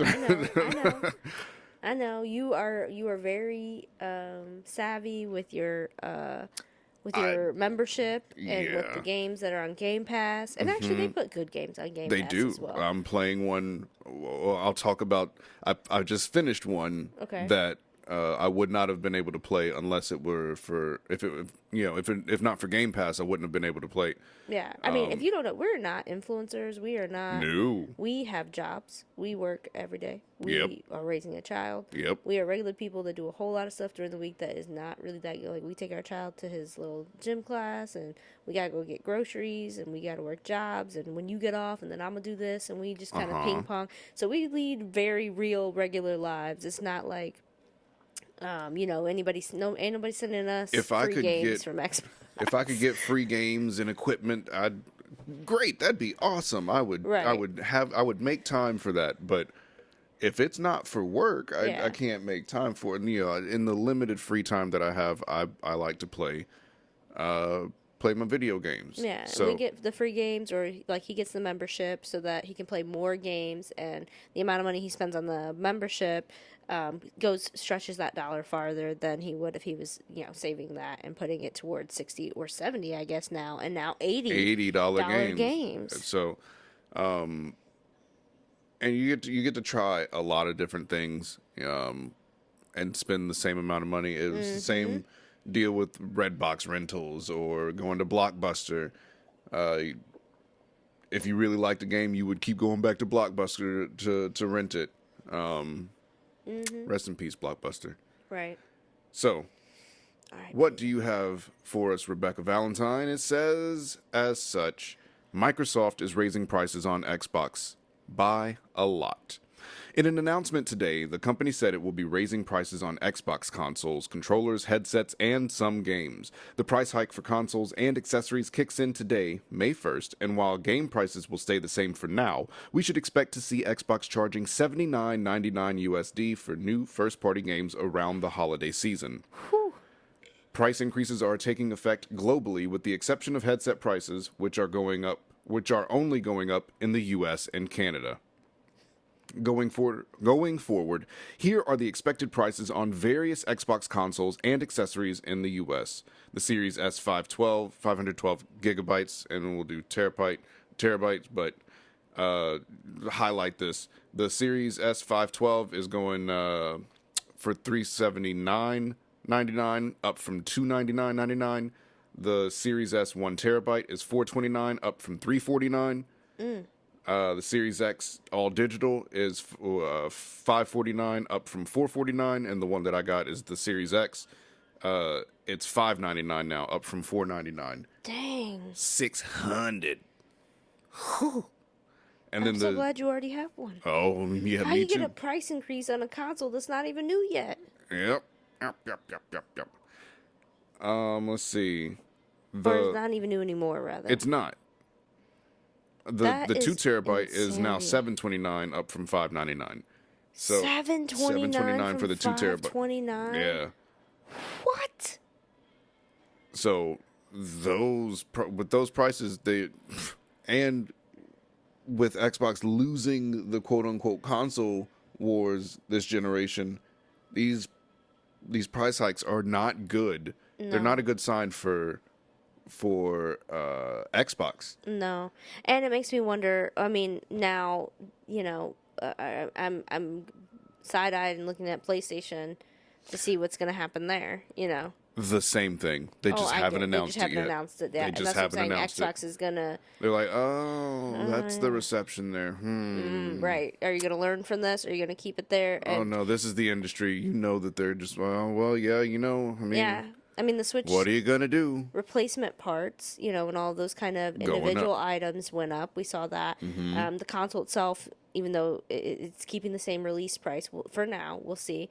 But that's insane. And honestly, console prices at this point, I mean, even the Switch, is $500? It's insane. To me, it's just, that is really, really expensive. It is. I know, $500 is a lot of money to me. That is a lot of money to me. I'm sorry. It's a lot of money to me. I know that everybody likes to act like, everybody's, wearing designer and doing all this kind of stuff. We are regular people here. Degular. We are regular people here, okay? We do like nice things. We do save for doesn't? Particularly nice things or the special things that you want. But to me, everything can't be special. All of the things. So to me, that puts consoles really when I think about the average family, gosh, they must be. That's unattainable. It's not unattainable, but it's really putting parents out of the way to be able to allow their kids to. We're talking about the be up to date. entry level console, Right. the Series S, which is now the entry up from $299 to $379. After tax, it's over $400. That seems unattainable for the entry level console. Right. For families. For families. Yeah. And then when you're talking about just regular guy, I mean, like when I think about you, like it's not like we spend an exorbitant amount of money. No. Oftentimes, we put things on gift lists and things like that. We are not, like I said, we are very regular around here. We manage our money well. We save for the things that we want. And, we don't try to keep up with. So the truth of the matter is like that is a serious decision maker. Yes. Another thing is we when we talk about credit cards, we pay off credit cards as they go along. So even though I know that understand people, you put it on this. To me, that's still a serious decision because I intend to be able to pay it off by the next statement, and so that just seems. It seems like a bad. That seems like a bad call, man. So yeah, I mean that puts it in gift category. It does. It doesn't put it in. I want to just go out and decide to make a $500, $600, $700 purchase. Because at that price point, get a gaming PC. I mean, now all that's going to go up. All the individual parts, all the coolers, yes, but you can still get a gaming PC for a little bit more than this with better specs. You just can. So I just this. At the very least, a gaming laptop. Right. You can, and it's not much more. Well, maybe not the $400 console because that's still going to be entry price point level. But it's like, should I just get a Switch? Right. That's what I'm saying. It's. I don't know. That it's unfortunate. It is what it is. It's unfortunate. Yeah. To see it moving in this direction, just because in my mind, it's a pastime, adults and children. When I think about it from the perspective of like, we want our son to be able, our son desperately always wants to be able to play with his pop. On the game, and so when I think about okay, what's the cost of a controller going to be then? And the idea that I would then, be hesitant to want to give him a controller that, he's 2. He's going to break it. He's going to accidentally drop it. He's going to, I'm sorry. It was an accident. Everyone makes mistakes. And, we teach him that. But, when the controller's $120 or something crazy, because it's already like a decent controller, like a regular controller is like $80. Yeah. So if that goes up to $120 when the elite controllers were like $200, and it's Xbox wireless controller special edition, limited edition, $89.99 up from $79.99. Right. The Elite Series 2. $199.99 up from $179.99. So I was right there. Yeah, that's the controller that I use. Yes, and so that's what I'm thinking about. Is like, it starts to put it out of a category where I can feel comfortable to make it something that is a reasonable purchase for the whole family. When I think about the Xbox that was, at your parents' house, like it was something that everybody used, not just you. Your mom would use it, your brothers would use it when they would come over. That's when I think about, okay, this purchase is going to get a lot of use out of it. But if I'm afraid to hand our child a controller, like, then I don't know that we need it in the house. Time to get that next playground where you're the controller. Right. You don't even got to touch it. I don't know. And that also makes me just feel like, okay, do we need to go ahead and get things that we had already talked about getting before everything else starts going up in price? Probably. Are you all making these kinds of decisions? I mean, they have to be decisions that everybody's talking about at their dinner tables, right? Right. I mean, that's what I think. I'm just trying to figure out. I know that a lot of people feel like it's taboo to talk about money, but in today's world, for me, there's like this there's this image that like everybody is like is living the same life of an influencer, and it's like a constant similar same image that we're seeing across the board. And so like I just feel very relieved when I meet people in real life that are where I'm at. Yes. And so that's what I'm saying. Are you all talking about this? Is nobody else worried about this, or just like, well, I'm gonna get it anyway? I mean, you know, it's And if you are, tell me how. right. Like, let us know how. I would really like to know how. Yeah. Because I'm trying to get like you. For real. That would be. It seems freeing. What's it like to fly? What's the tea? What's the tea? You know what I mean? Help us out. You know, so to me, like, those are the kind of things I'm thinking about. It's like, man, I want to be able to give this to, I want to be able to provide for, but at the same time, not get into bad spending habits. I mean, I remember, you know, when I'm thinking about the climate right now, not even just from, oh, whose side are you on or whatever, but when we think about how everyone was financially with COVID, the world financially with COVID, with the pandemic was frozen, and paralyzed by a limit of funds for people to be able to do things and to provide for, and the cost of everything went up, right? The cost of building materials, the cost of homes, the cost of everything went up. And so I feel like a lot of people, in my mind, I'm like, you know, to me that seems like a large window of people who are feeling it. And so that's what I want to know. Like, are you feeling it? Are you like, what is going on if everything is going up in price now? What does that mean? Does that mean that now you're not, you know, when I'm thinking about, oh, what I want to be able to give our child, what I want to be able to give us, this is a sign of like those luxury things that were, you know, maybe not such a serious decision for me. They not really. Right. Because it was at a higher, but what I felt was like a reasonable price point, right, for what it was. Now, you are, I mean, you're fighting with a multitude of other purchases for that additional $100 or so dollars. Exactly. That's what I'm saying. Not only one. I know a lot of people who used to have a bunch. We are people who have multiple consoles.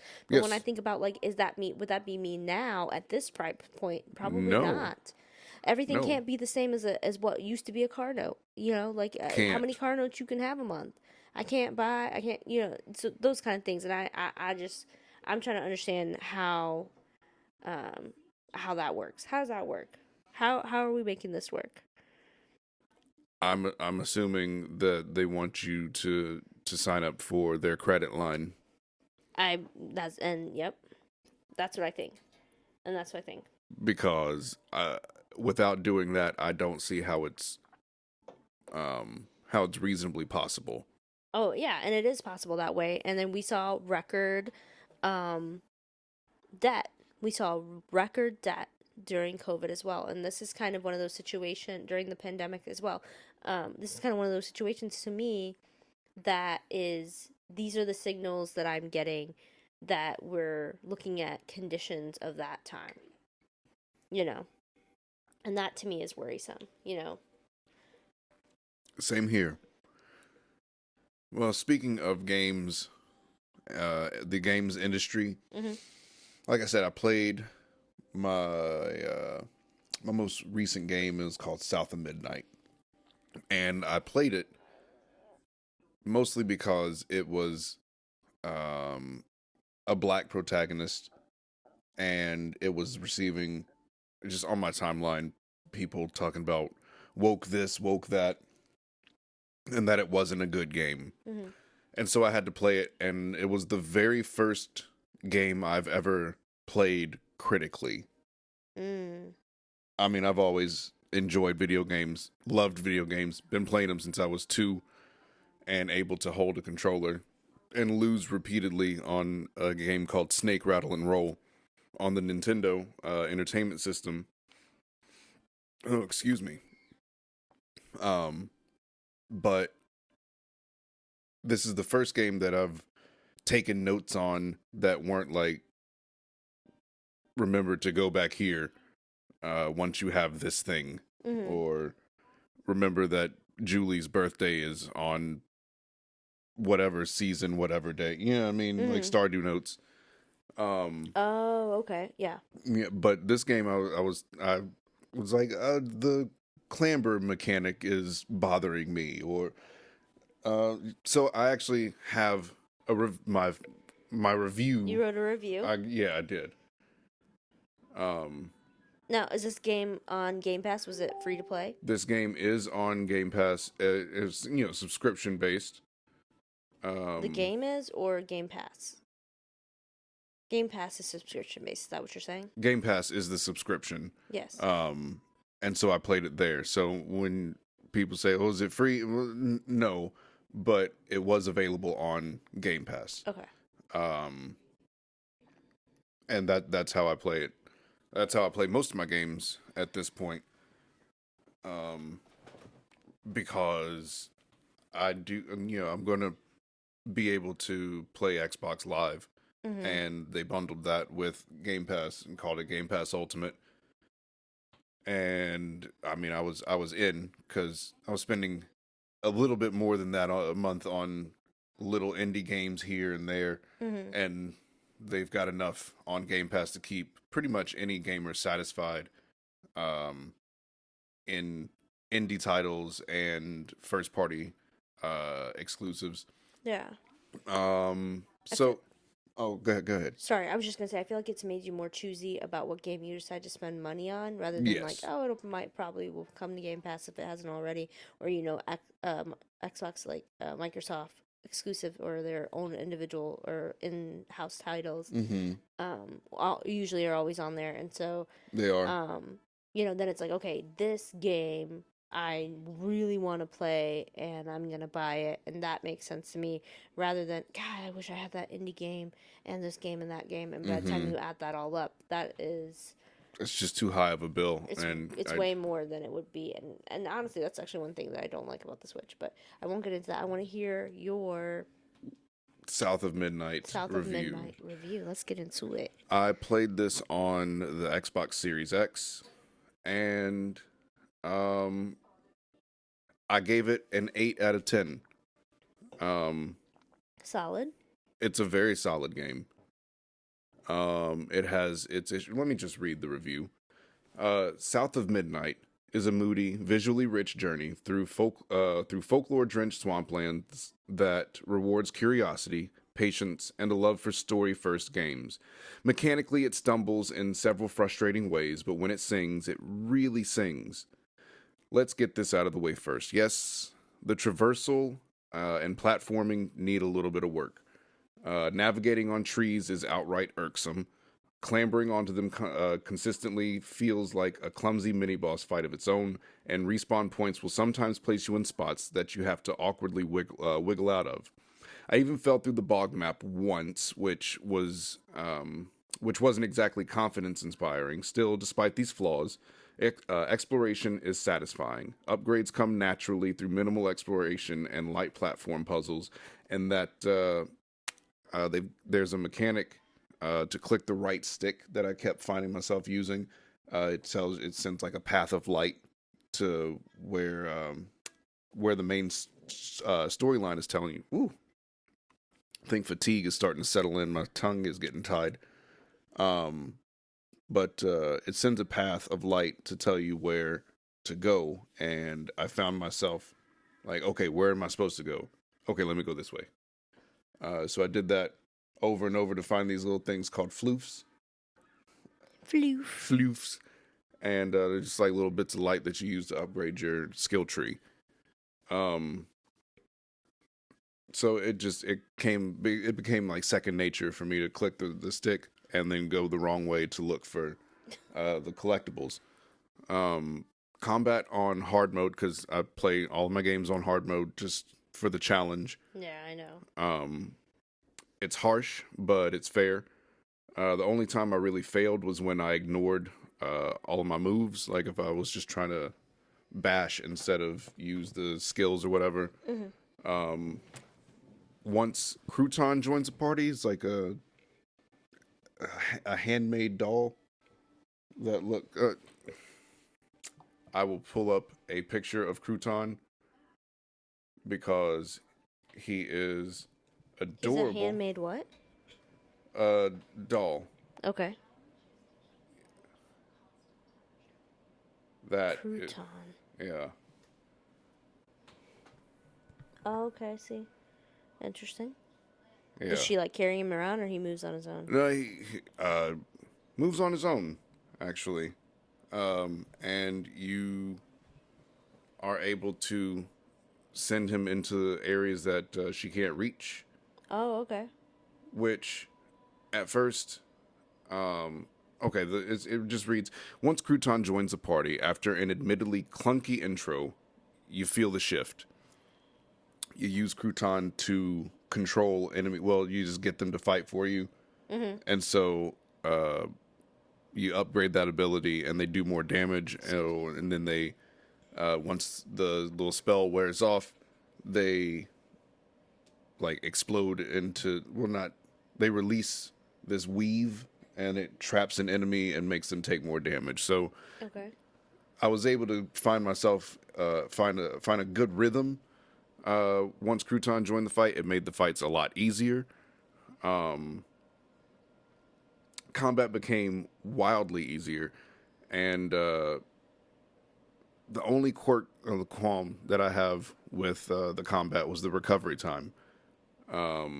It's rough. Getting knocked down in a fight meant getting hit 2 or 3 times before you were able to get back up. Oh. And that was especially painful on hard mode because it would mean losing about a third of my health bar just by getting hit.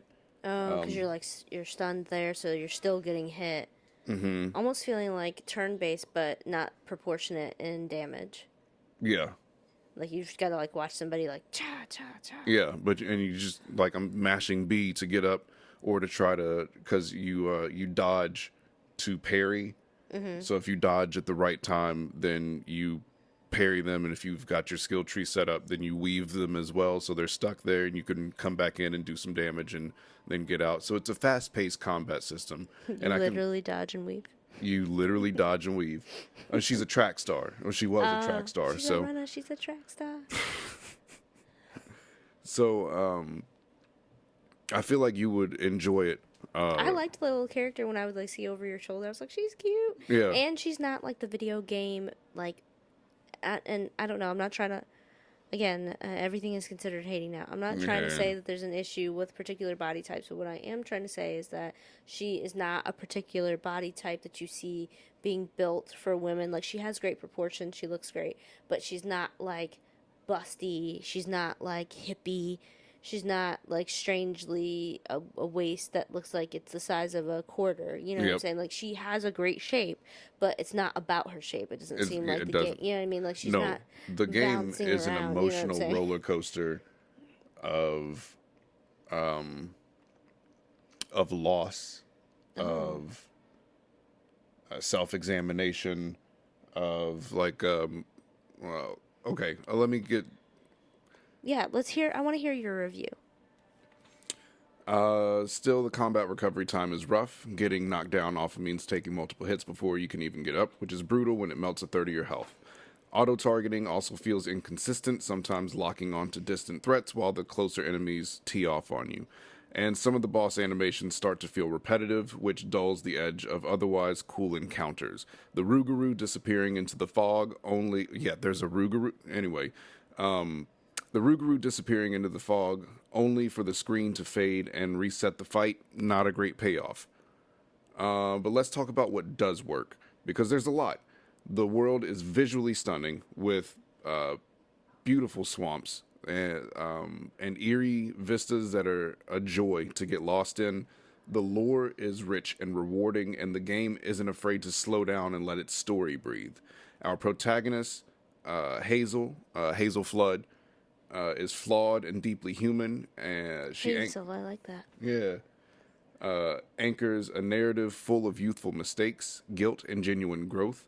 It's a story worth seeing through, and it's told with care, even if the cinematic camera anchoring sometimes gets in its own way. Like, you'll be walking toward your objective, and it'll force, like something will happen in the background, and it's like the camera will just... You're supposed to be looking at that, but if you were using the right stick to look around, then it just like freezes and you're trying to look around and the camera doesn't move while whatever is happening in the background is still happening that you were supposed to be looking at, but you can't see it because it won't let you.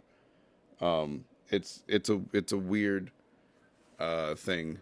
I feel like it should snap the camera angle to it and not let you move it instead of whatever it did. I don't know. There are clips. Feels like it would make me have like that vertigo feeling. It would probably do that to you. If your brain was in the groove of looking around wherever the camera was, and then it just stopped and you're still moving the stick, so your eyes were still moving in the same way.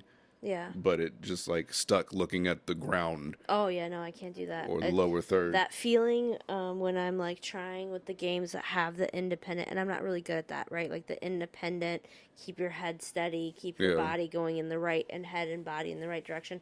I don't have that hand-eye coordination down very well, so I end up walking very clunkily until I get in the groove of it, and it actually is almost that getting in the groove of it that makes me feel nauseated. It makes that sickness come. I much prefer the at least over the shoulder, but I really like top down or even side scrolling games for that reason, because I'm just really bad at like keeping your head afloat in the right direction, and all of that looking around makes me feel nauseous. I would like to play the game though. I mean, this is a third person. It's a over the shoulder game.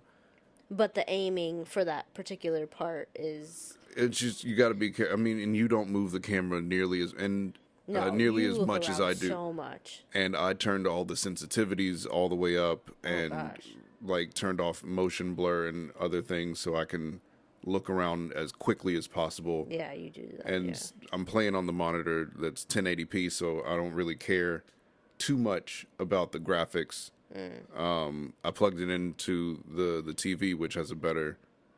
It's got a 4K picture on it, so that's how I saw it. I mean, visually, great looking game. Oh, okay. But I played the majority of it on a 1080p monitor. Okay, I get you a better monitor. It's in due time. Yeah. It used to not be a problem when you could play on the TV more, but now there's so many things that are not suitable for young eyes. So. Well, in this game, it didn't have anything visually that was. But the themes. The themes and. Like there would just be random F-bombs that didn't even seem like they were appropriately placed. That was the only thing about the writing that I was, and I have no problem with folks saying the F word, especially in video games. You express that emotion, you get it out there. I relish in it, but. Yeah, I mean, when it just doesn't fit. Right. It just, it seemed. You don't even cuss. Yeah, that's what it seemed. Well, it's like, you don't say that word because it would come out of nowhere and it would be a little prolific and then it would just go away. Not for another like 3 hours, and then it would just. There was like someone was like, this needs to be edgier. Just throw in some like wild Fs and. Yeah. And so it's like it was jarring to hear it, because it seemed like real. It didn't seem genuine. Yeah. It seemed like this was what was in the script, and I mean, she did what she could, but it could have done without. So it wasn't the acting; it was the writing. It was not the acting. It was like. Oh, okay. I mean, unless that actress was like told to be edgier and she like was ad-libbing these. I don't know who's. I don't know. But they didn't belong. It didn't belong. It just it just didn't. It was weird. At the end of the day, South of Midnight isn't perfect, but the folks calling it bad missed the point. This is a beautiful, thoughtful game with some mechanical stumbles, but a ton of heart. If you're a player who enjoys immersing yourself in a world for an hour or two at a time and loves uncovering hidden corners of lore, this one's well worth your time. My final verdict is 7 out of 10 mechanically, 9 out of 10 story, so it's a solid 8 out of 10 overall. Play it. Just maybe pack a little patience for those tree climbs. Oh, all right. Very good. Yeah. I mean, I could talk about the game for quite a bit longer because it has a lot of moments that will stick with you. Yeah. A lot of stories, and was there any real critique, since you saying that it's have a lot of moments that'll stick with you, and you're saying that it had a lot of good stories, and I remember you saying that people were clowning it for being woke, not in its substance, but just almost simply because it's a black female protagonist, and then the story itself supposedly centers around a black people. Black people, and then it's somehow lacking like any actual story or substance. Do you feel like it had good story and substance, or I feel like was it just I'm black y'all and I'm black y'all and I'm black y'all? No, it had it had good substance to it.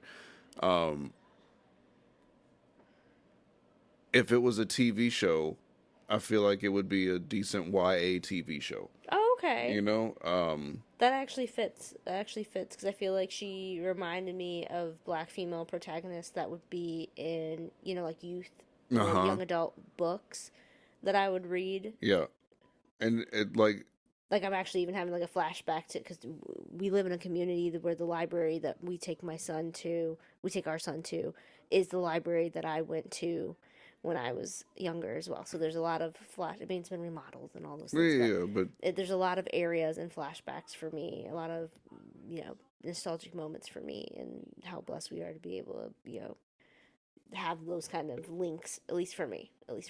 Yeah.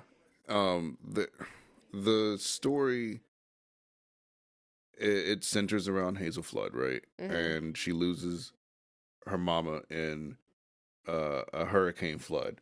All right. No spoilers though. No. Like it's literally the premise. Okay. Like the premise of the game. Hurricane's coming.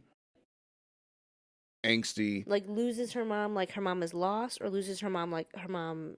Let me finish. Okay. So, hurricane's coming. Mama comes home. Teenager's lippy. And like flippant. And is not packing the bags like she's supposed to. You know, the emergency go bags. Mm-hmm. That folk in hurricane land, they know what I'm talking about. Mm-hmm. Mom tells her to go check on neighbors. She goes, checks on neighbors. The supports for their house, it sits up off the ground. Okay. Supports for their house get knocked loose, and the house floats down the river. No. So that is where the adventure begins. And then Hazel starts seeing these strands, is what they call them, and following what's essentially like a Harriet Tubman-esque ghost, Mm-hmm. who's leading slaves to freedom, escaped slaves to freedom. Like dimensions, like a It's like different little blue- storyline is like blending over into her story, and she can see She's like following- the divide or something. It's like the ghost is leading her along like the steps the in her. same route. Mhm. Okay. She's like, you got to go this way, and it's like, all right, cool. I'll follow the ghost because this makes the most sense to me right now, because that's the way my mama went, and I hear these voices calling me. So gotta Sorry follow about the that. voices. There's a young man sleeping in another room, so we're just keeping Got to them keep those company. penguins. Yeah, penguins and whales and whoever else. Octopus. Okay, well, So, okay, yeah. so, and you said 8 out of 10. 8 out of 10. All right. It Would is, you have paid for it? at its price point, yeah, it's a $40 game. Okay. I would have paid that for this game. If I paid for it outright, then I would play it again, Mm-hmm. because I finished the game with I think I needed 20 more floofs to fill up my skill tree all the way. Oh, okay. But since I played it on hard mode, I'm not playing it again. Right. I try to get the most out of one playthrough so I can move on to the next thing, Yeah. which is Claire Obscure Expedition 33. Okay. Yeah. Coming soon. Review near you. Yeah. I like this. I think that we should, keep a running review of games that you're getting to play. I like to know. I want to know what's going on, and especially now, like time is so precious, and I like to see what I most liked recently was to see you excited to play something new. Because I know you have like your tried and true games that you play with, particular friends. Yeah. But one thing that you always used to do, which was try a bunch of new games, and I think that especially because you don't get as much time to play anymore with our son being around, whether that be content-wise not suitable for him, or just not being able to like give your focus to a video game when your child is in the room. They want your attention. And so and he gets it, and so he does. It makes the opportunity for you to play games far and few in between. And that much more. And so then when you're playing, the same games all the time because you don't have as much time, you're not actually getting as much time to play the new games that you have. I was going to play. I wanted to play that. Never finished Indiana Jones. Right. Never finished Starfield. Right. So I think that you should keep that and like make a priority to, play the games. Play new games, not just, get in those gaming hours on your tried and true standbys. You seemed excited, at least, and it was nice to see you excited to play something. It took me a minute to get into it. Yeah. It did. That's honest. It took me at least I feel like it was the first couple of chapters, and then I was in. Yeah. I can't remember what the moment was, but there was just something happened that I was like, oh no, I'm in it now. Yeah. Because the first chapter, I was like, it was very straightforward. It felt ham-fisted because like in the game, your mom's a social worker, and part of the game is learning how to empathize with what a social worker goes through. Oh, okay. And so your job in the game is to unravel people's emotional trauma. Oh. And so that's what you're doing. It's very on the nose. Very, very much so on the nose. And so when the music is playing. Oh, thank you. I'm good. Oh, we could have shared some with you. No, I'm good. Oh, okay. When the music is playing for the particular, I guess, climactic moment of the first chapter, it was just word for word describing everything that I had learned through the lore that I was going around collecting, and it was just like, this is some direct music. Yeah. So that was a little off-putting for me. Yeah. But that song is still stuck in my head to this day. Oh, really? It is. I can't get it out of my head. So it did its job. It stuck with me. So I really can't say, and it's not unpleasant. It literally grew on me. And if you've played the game, you get it. I haven't played the game, so I don't know. Is it the song that you had me listen to when you said it's very on the nose? Okay, yes. Then I do know what song we're talking about.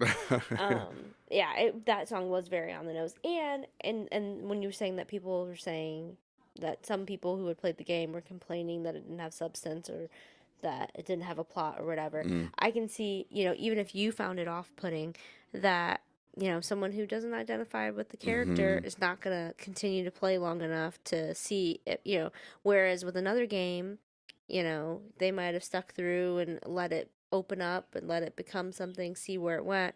With this game, it's like, oh, this game is dumb, because they don't understand any of the themes, they don't care about, and it's historical fact. I don't understand how it's woke to talk about history just because you don't like the story. Just because you don't like the truth. Because it's uncomfy. Yeah. I mean, I'm sorry, but it's just... It's uncomfortable. Harriet Tubman led slaves to freedom. It's a Harriet Tubman-esque character. It's not like we're like learning like... But slavery was a very real thing in this country. Yes. And the game is not about slavery. The game is not about empathy. And I haven't even played it. I know that.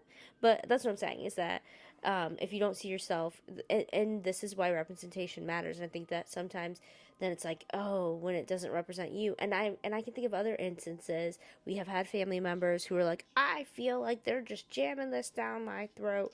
Pun intended, honestly, about the subject matter that they feel is jammed down their throat.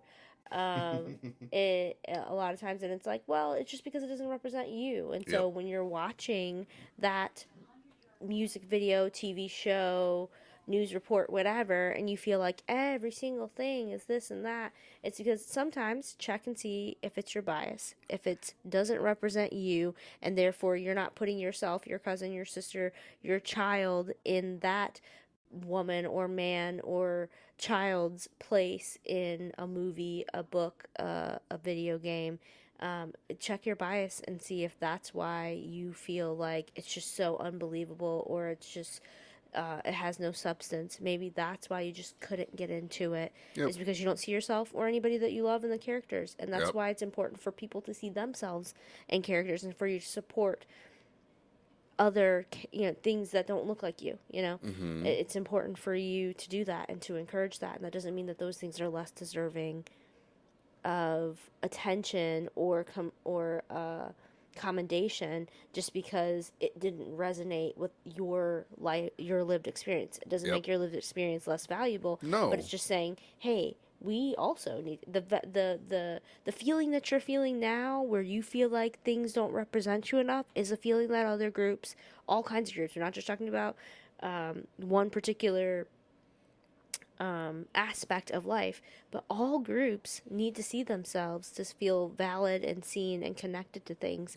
And so that's all I'm trying to say is, like, when you play something, and I've been trying to do that as well, that's not just limited to people who hate a quote unquote woke black protagonist. It can apply to a lot of things, and I try to check that myself. I feel like this resonates with me as far as that, like, hey, where are areas where maybe I myself am being like, oh, this is so, I click off of a TV show because I don't see myself or you or someone I love in that story. Yeah, and it's hard to do. It is. But it's something that we all do and should work on, because that is how projects like this continue to get made. Is when a larger audience can learn to empathize and see themselves in shoes that they wouldn't normally fill. Exactly. I think that's all I have. Okay. For this time. I feel like it's a good note to leave that on. We have run the gambit from Gamut. Oh gosh, you were correcting me again. Gamut. I'm gonna get it eventually, y'all. We have run the gamut. That's how we tell our son to pronounce the gamut. We have run the gamut from fighting gorillas to fighting demons to reflecting on your own demons in acceptance of diverse protagonists in video games. Yes, and I'm sorry to cut this off, but I did have one that I forgot to put on my list. Okay. And it's super quick. Super fast. Okay. Trigger warning. Uh-oh. Pictures are not for sensitive stomachs. Oh gosh. I don't know if I want to see this. Going to the Bahamas and want to swim with the adorable pigs? No. Please read this before visiting this popular tourist attraction. My sister went with my parents, without me, I was so sad, to Paradise Island in Nassau, Bahamas. The big reason of the trip was to visit the popular pig beach. I was so jealous. At the excursion, my sister held a baby pig for most of the duration of their time on the pig beach. My mom took lots of pictures of my sister holding the baby pig up to her face and walking around with it. When they returned home, everything seemed good for a short time. Then, my sister started to have outbreaks on her face. She said it felt like things were moving in her face. She would go to the doctors and a few different hospitals in New York, including an infectious disease doctor in the Bronx.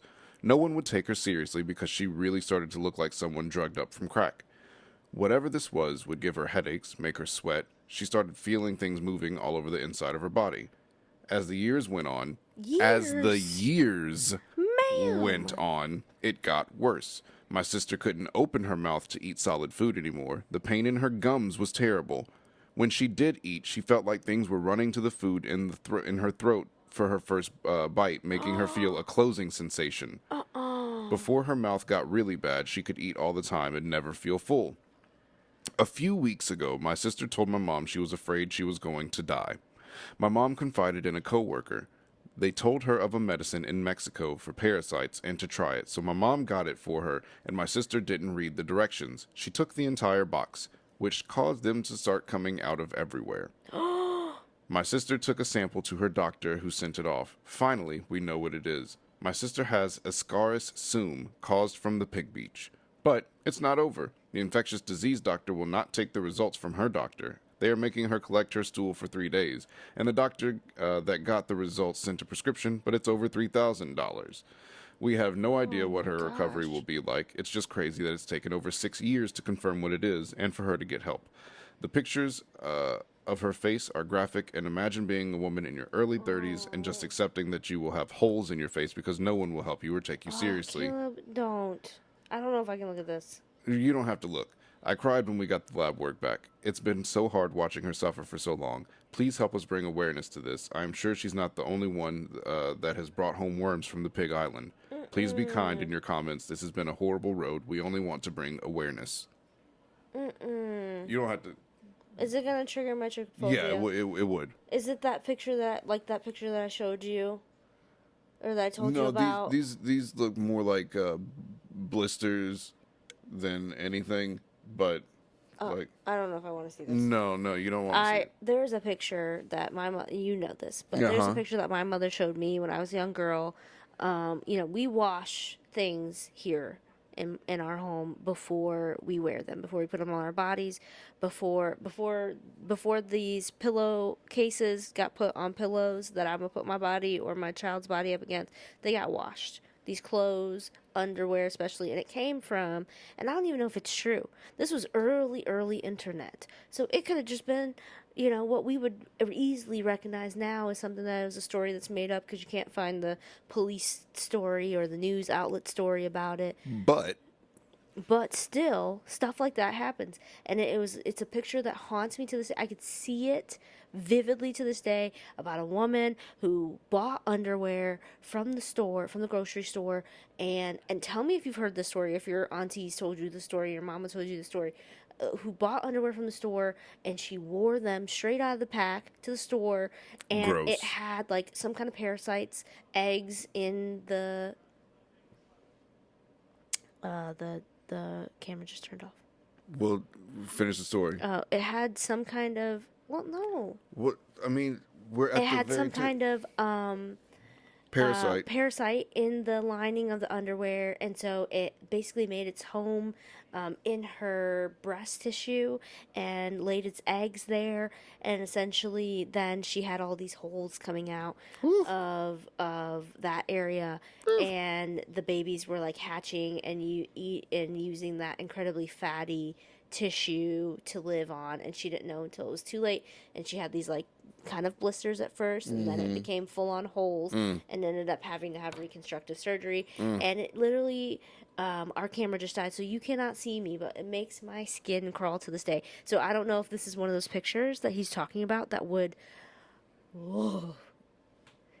not right before bed, but I might show you tomorrow. I've told you guys, I am a chicken when it comes to movies and imagery. I just can't. It sticks with me in my mind. I will have nightmares about if this picture, it still sticks with me. Anyway, okay, so we're going to wrap it out since our camera died.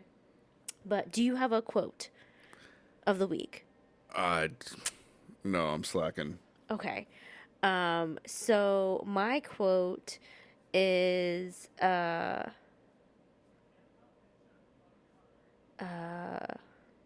see. Did I? I don't think I did.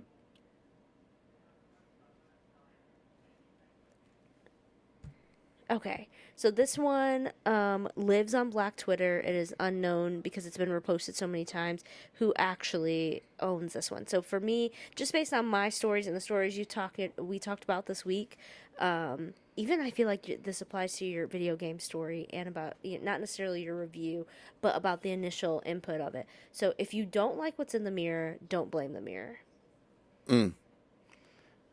That's my quote. We may encounter many defeats, but we must not be defeated. Okay. Snaps. Okay. Thank you all so much for joining us this week. Let us know what your quote that describes your week is or describes your news feed this week or various news feeds. And if we missed any trending topics that you and your family or your friends were talking about, texting about, chatting about, bursting into each other on the bathroom about, and let us know if we missed any of those stories. Until next time, we love you. Bye.